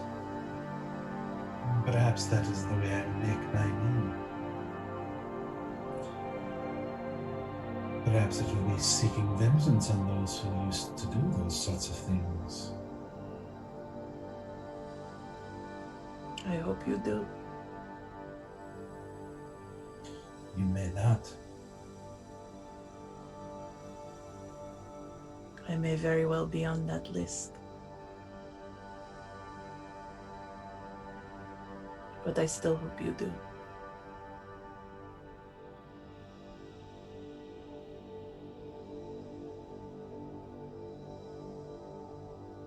You just fall silent again.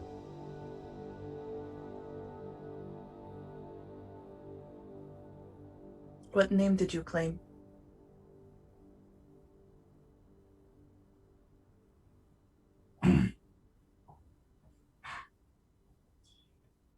Bennett.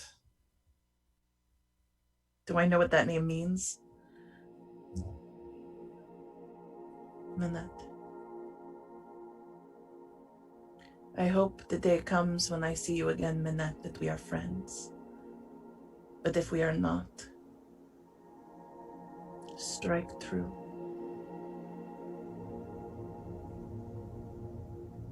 And you will have slain Asura.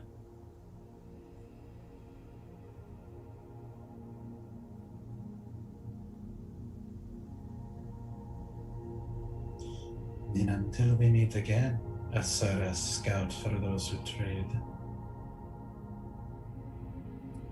I am Asura of the Folly now, who would break the chains of the necromancer and free the children of Mithrich. And are they free now? You look over to Sylenna.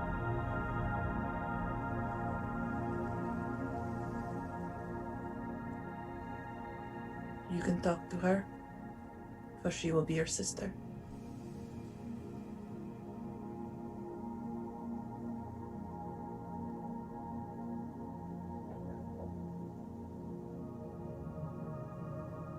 And until we meet again, I'll leave. you can just feel his eyes following you until you kind of walk out of sight.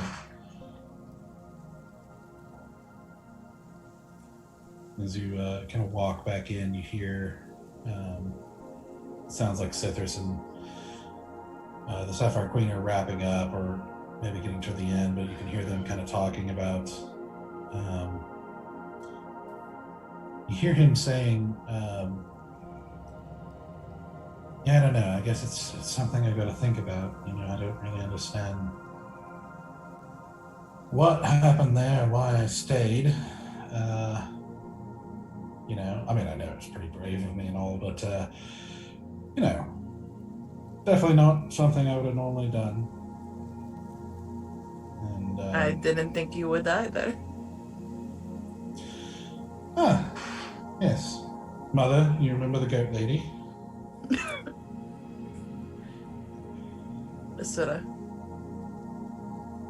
She likes to tell people her own name for fun. Just laugh and play along. And the queen just smiles.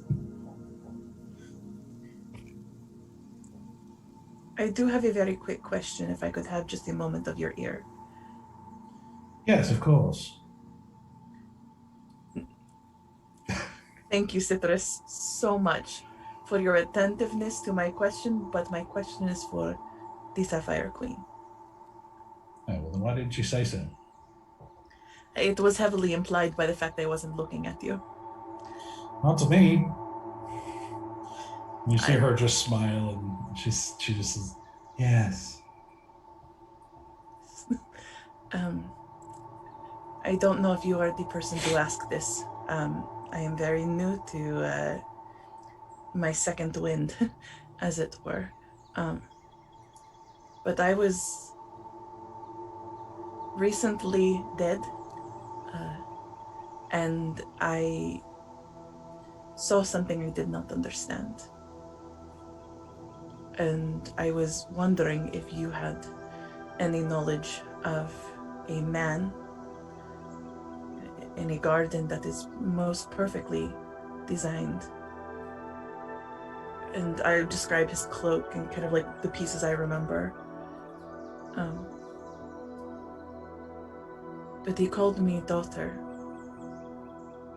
And I don't know if that is in the literal sense or in the sense like you call your children your children. If it is more of a term of endearment and not one of bloodline. But I am so confused by it and what it means.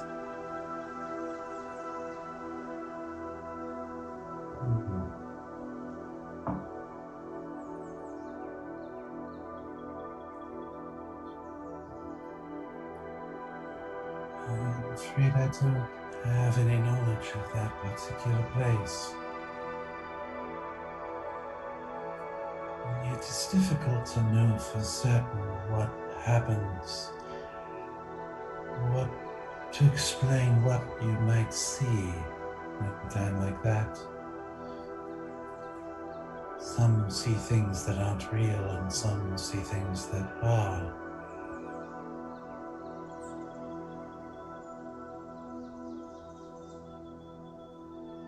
Have you seen this man before? I think so, yes. I think he was in my other dreams, but things moved so quickly and everything was so disorienting when I woke up that I cannot fully understand what it was I saw. So this goes, oh yeah, she was high. Like really, Yes. really high. Yes, thank you, Citrus. Yes, I was in fact high.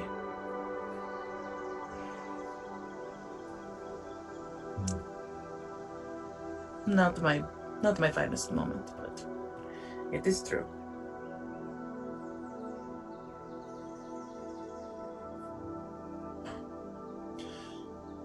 And it is certainly possible that you saw something more than just a hallucination. But unfortunately, I don't know anything about that particular place.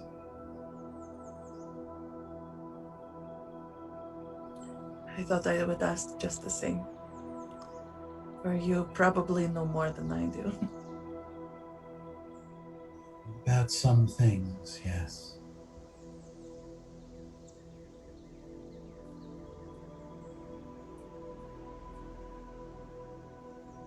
I'm Is it sorry I before could the... not know. Oh, sorry, go ahead. No, that is okay. Thank you. I wanted to know if it was too forward of me to ask, but who are the people on your throne? They are the twins. The twins. In the beginning, the one without shadows had 2 children. These twins danced across the cosmos, and their dancing brought about all things.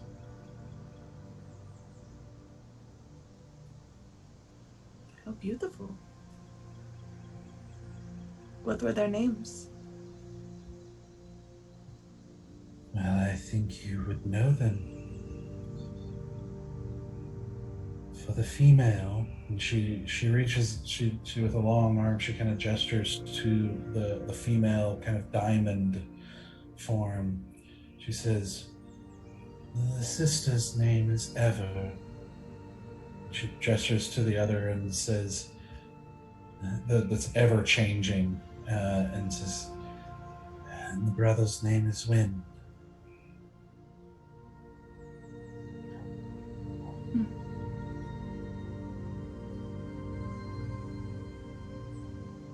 And they danced to create all of us and everything. Yes. Well, then we should celebrate them. Is Valen still playing his music? Yeah, at this point you do still hear violin I'm playing gonna say, kind of in the distance. Lopi, we need a beat. And I'm going, is Sylenna still nearby? Yeah. I'm just gonna grab Sylenna's hand and I'm gonna start swinging her around and dancing to the music. Nice. I provide beat. Give me that one-man band! Give me that one-man She was band! like, Lopi, we need a beat. She was like, great, okay. Well, It's hard to move my feet in this water, though.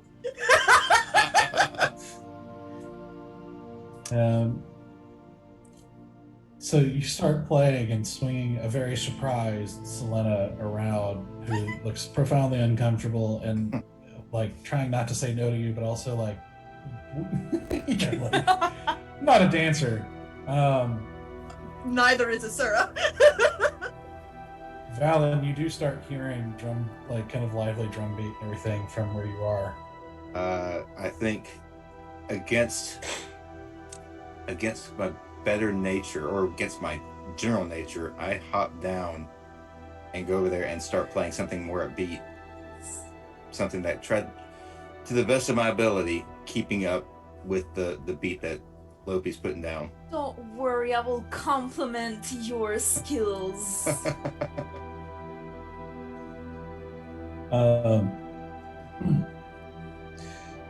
So Valen walks over and starts playing with you guys as you start dancing, and you see a lot of the children kind of start, you see more and more faces kind of start gathering as more and more are attracted by this sudden music happening in this right in front of her throne. And eventually you see the two that you had that had instruments earlier, the one with a sort of elephant head who's playing drums, he walks over and kind of stands next to you and starts playing kind of a counter beat to yours. And you see the other one, which was the Green Dragonborn, come over and start doing a strumming melody, kind of accompanying the violin melody.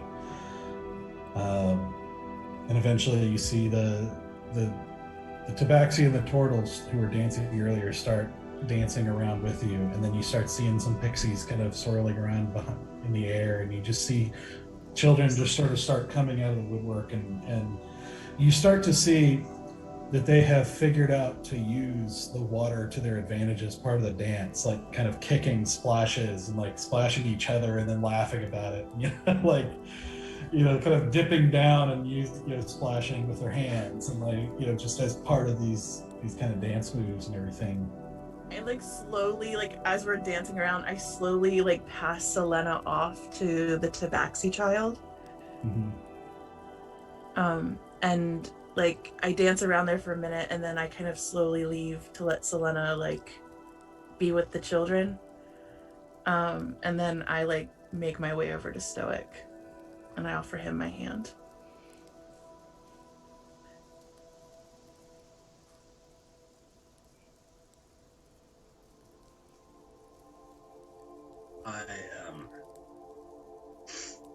Kelly takes it, doesn't move. I just start to like slowly like sway side to side to the rhythm, just to kind of like get him to like sway to the rhythm. He just holds it.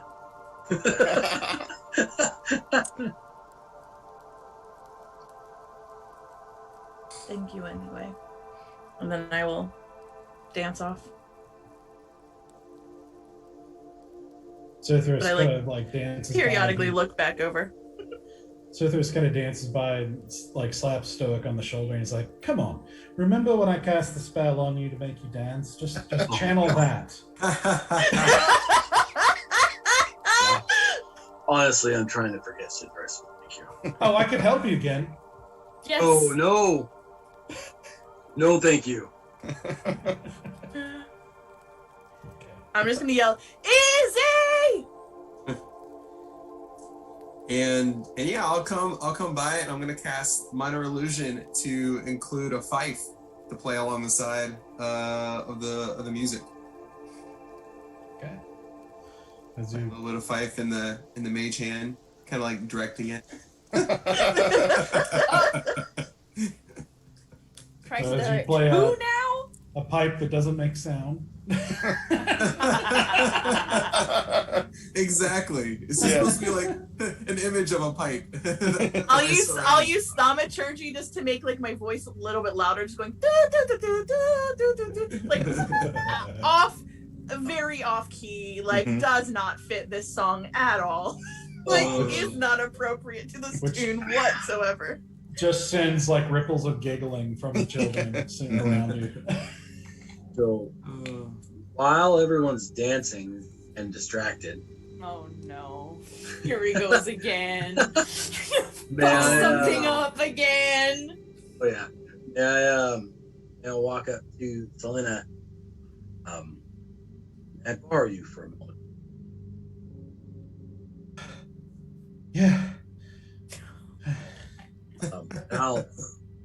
I will pull her to the side and try to be out of eyesight of everybody, Okay. if possible. Yeah, just kind of walk back into the trees a little bit. Yeah.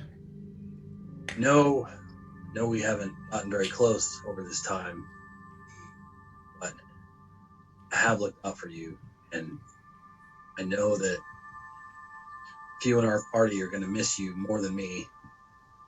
I think it would be nice if we would be able to contact you, even if we're far away.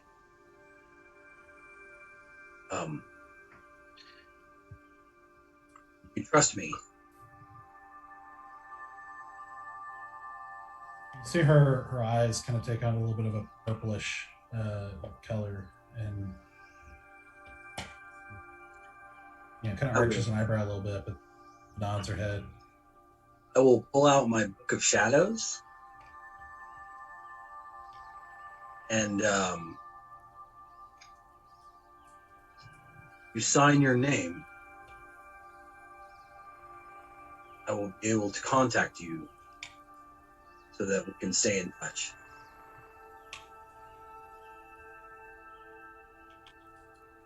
Where did you get that? Well, my abilities have kind of changed since we come to the Feywild, and this is one of them. With your name here, I will be able to write to you from great distance, and you will hear it and be able to respond.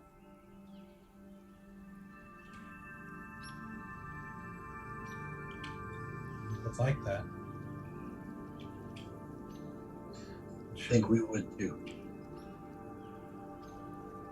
She sort of eyes the book nervously as it sort of emanates that sort of a little bit of a black Creepy mist. as fuck.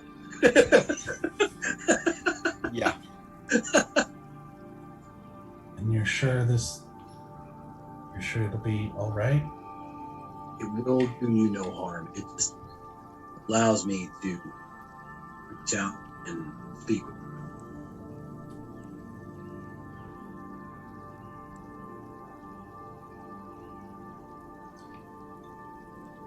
Okay.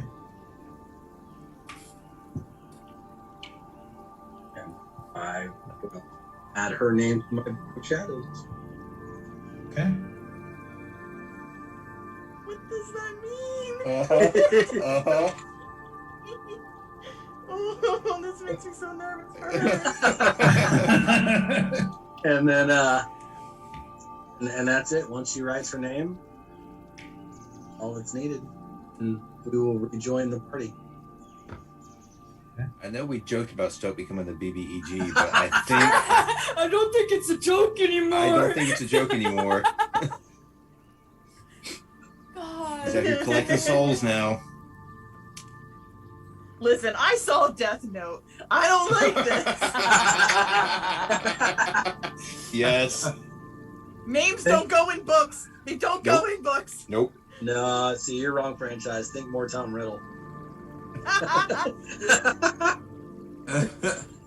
fine, thank you. I'm fine. Yeah. Yeah. All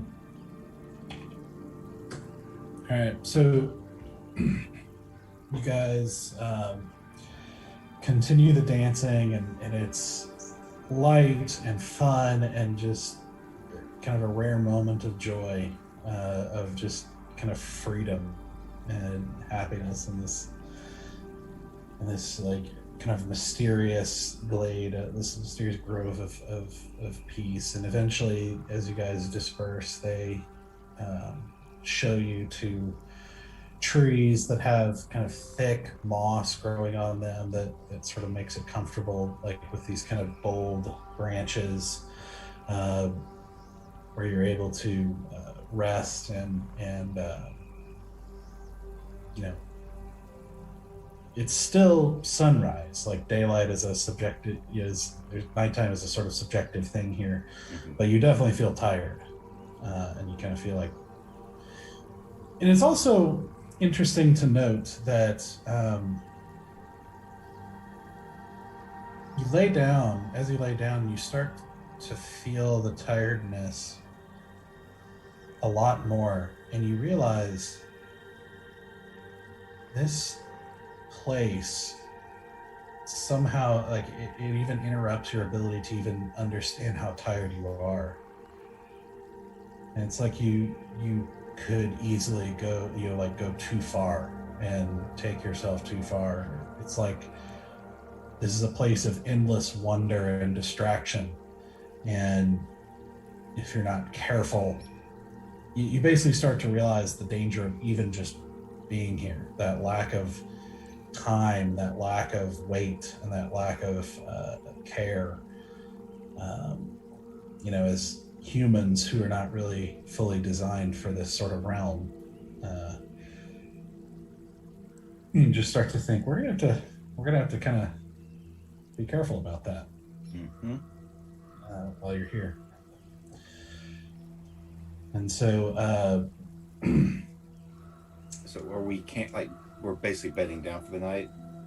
yeah, is there anything you want to do before you go to sleep? Yeah. If Sylenna's amenable to it, I would love to have one more sleepover cuddle session. Sure. And as you guys are getting ready, she says, so are you going back now?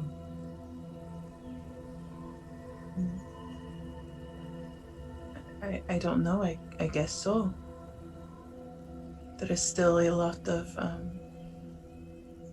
unanswered questions back in Grandia.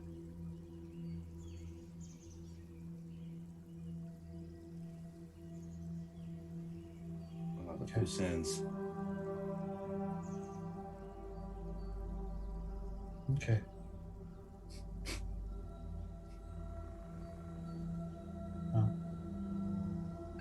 I don't want to leave. I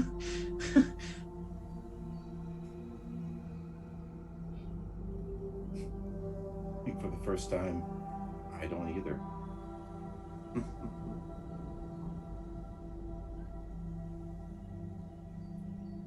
I'm starting to think that maybe what I want is less important. This is a very funny feeling, and I don't like it.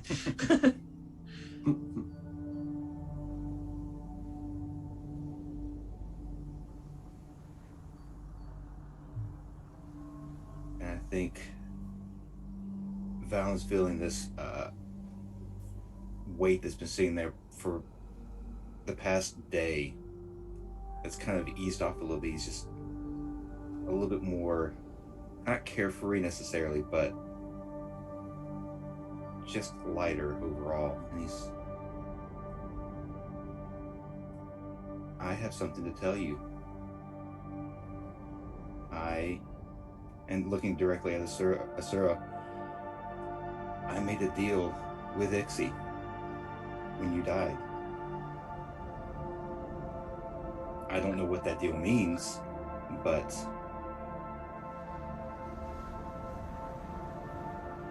I made a deal. It seems like everybody's making deals these days.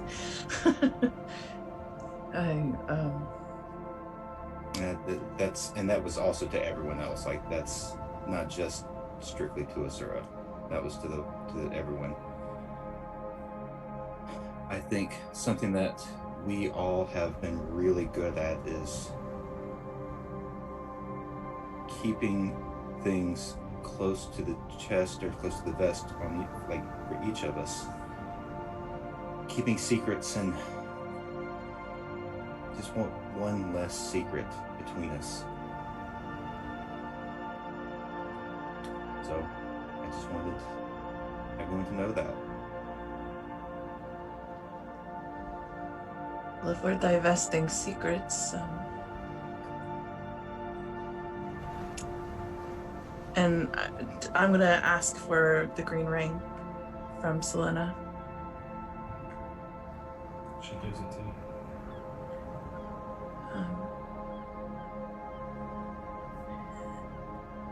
Rieta died because I sold her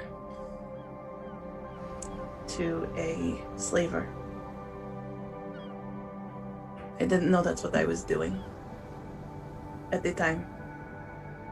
I was told that I was helping tieflings get out of Karatha to safety. But I was selling them to people that wanted to use them for disgusting things. Rieta was my last. She was my first. I loved her more than I loved anyone else. I found out, and I killed the man who hurt her. But she died, protecting me.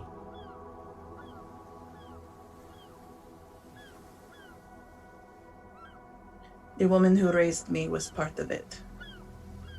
She was the one who trained the children, collected them, knew who to take and when. She made me a monster. And so I killed her too.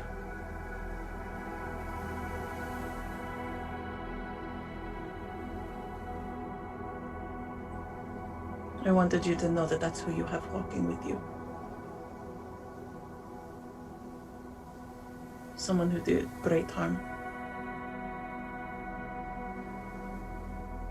Great harm to children.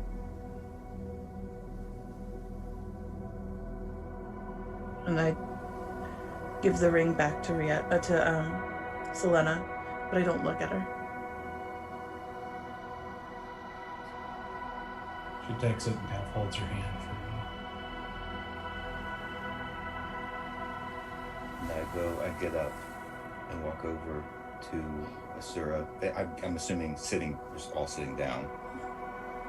It's how I had it in my head anyway. If not, let me know. But I sit beside her, and then I link arms. No, it's anything. So we all make mistakes. Doesn't make us monsters. Hey, you saved a child. And you saved many before this. Don't let the mistakes of your past control your future. And I pull out the flower. I fought so damn hard for her. And I hand it to her. I didn't mean to cause the mess that I did. I just wanted you to smile and it seemed to.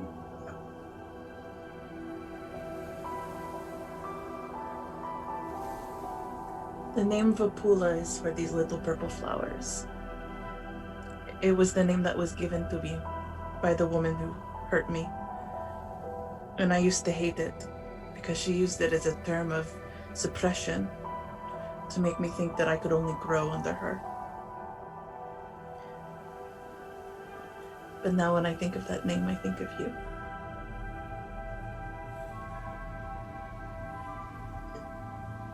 Oh, shit.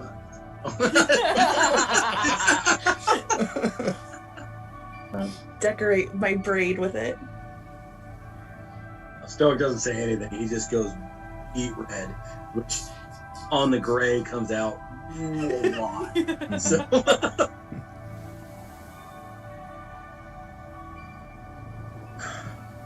Thank you.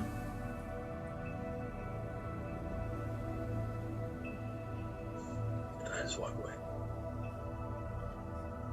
I'm just gonna lean to Valen and be like, I will get him one way or the other. It seems like things have maybe made a slight change here recently as it stands. It took him a whole 5 seconds to do that this time. Usually it's like instantaneous. That is true. Baby True. steps. Progress. Up in my tree, because I didn't go down. I was just listening from my tree down there. Like, I'm tired of being soaking wet. I'm just like fucking hating that swamp. I'm just like, easy, it's confession time. Everyone did it.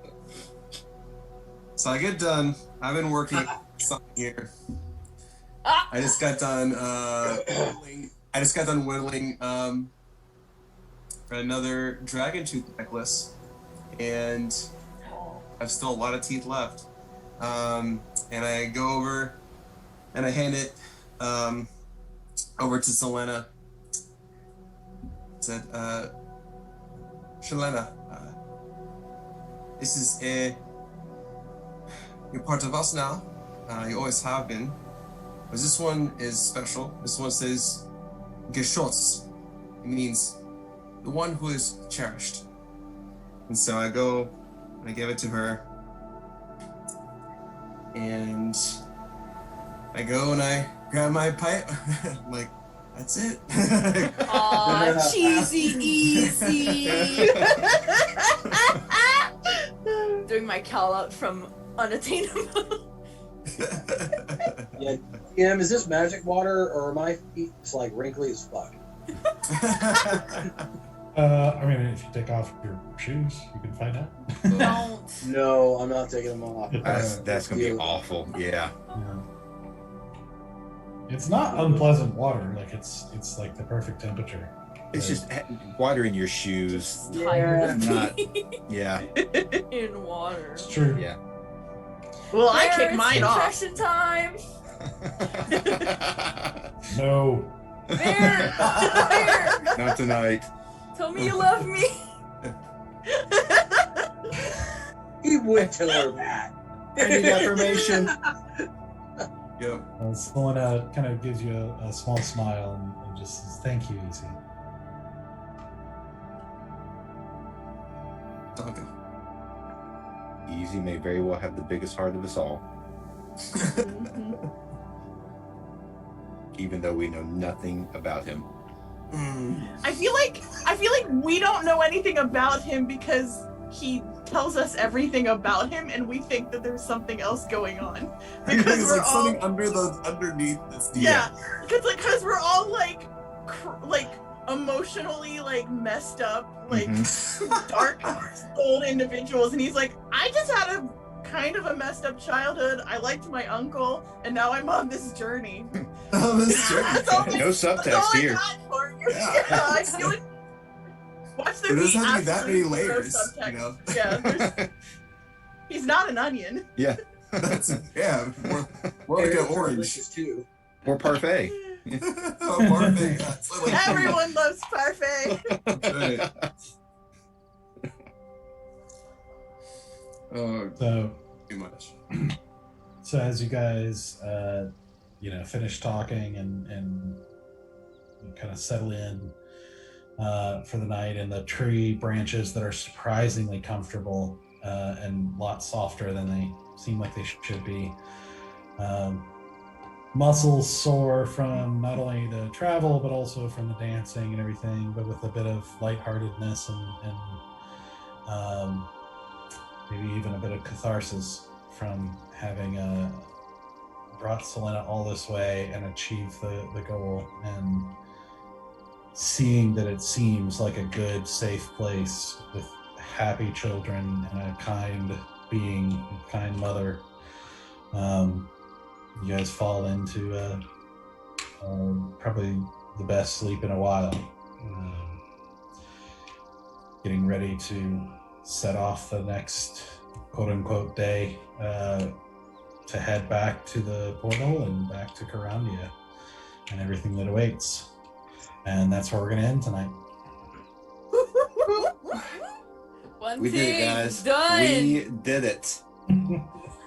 Sylenna in the Feywild with the Sapphire Queen. But we still gotta make it out, y'all.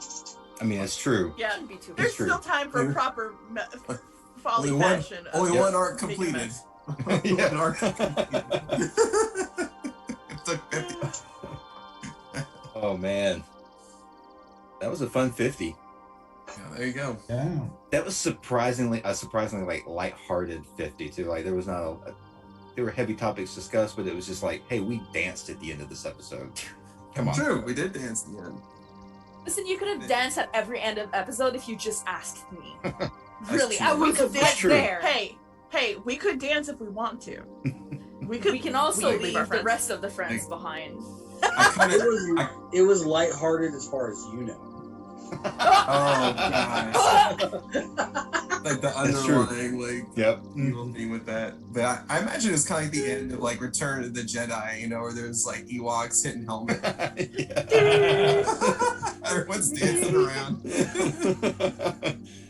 We had our That, we like, had our- that awkward- Hot tap. Da, da, da, Yeah. da, Dun, dun, dun. we just had our Return of the Jedi moment. That's right. Let's just try not to have our episode 7 through 9 moments. Let's Exactly. avoid those Just moments. Be okay with 6. Be okay with 6. 6 is good. We're good with 6. Yes. Good with- Oh my god. That's Well, awesome stuff. Great place to do number 50. Thank you guys, as always, for joining us, and we've got lots more still to come in the story as they head back to Carandia to see how much time has passed and what all has happened in their absence, and then going back into the aftermath of Belladonna. So we will see you guys next week. Next week, yeah, we're taking off in 2 weeks, the July 4th 2 weeks. Okay. weekend, whatever, that Monday. So yeah. So next week we will have an episode. The week after that we will have a break. Yep. Because the holiday weekend and everything. So we're just going to take that Monday off. But then we'll be back. So we will see you guys next week. And thanks for joining us. Bye. Bye.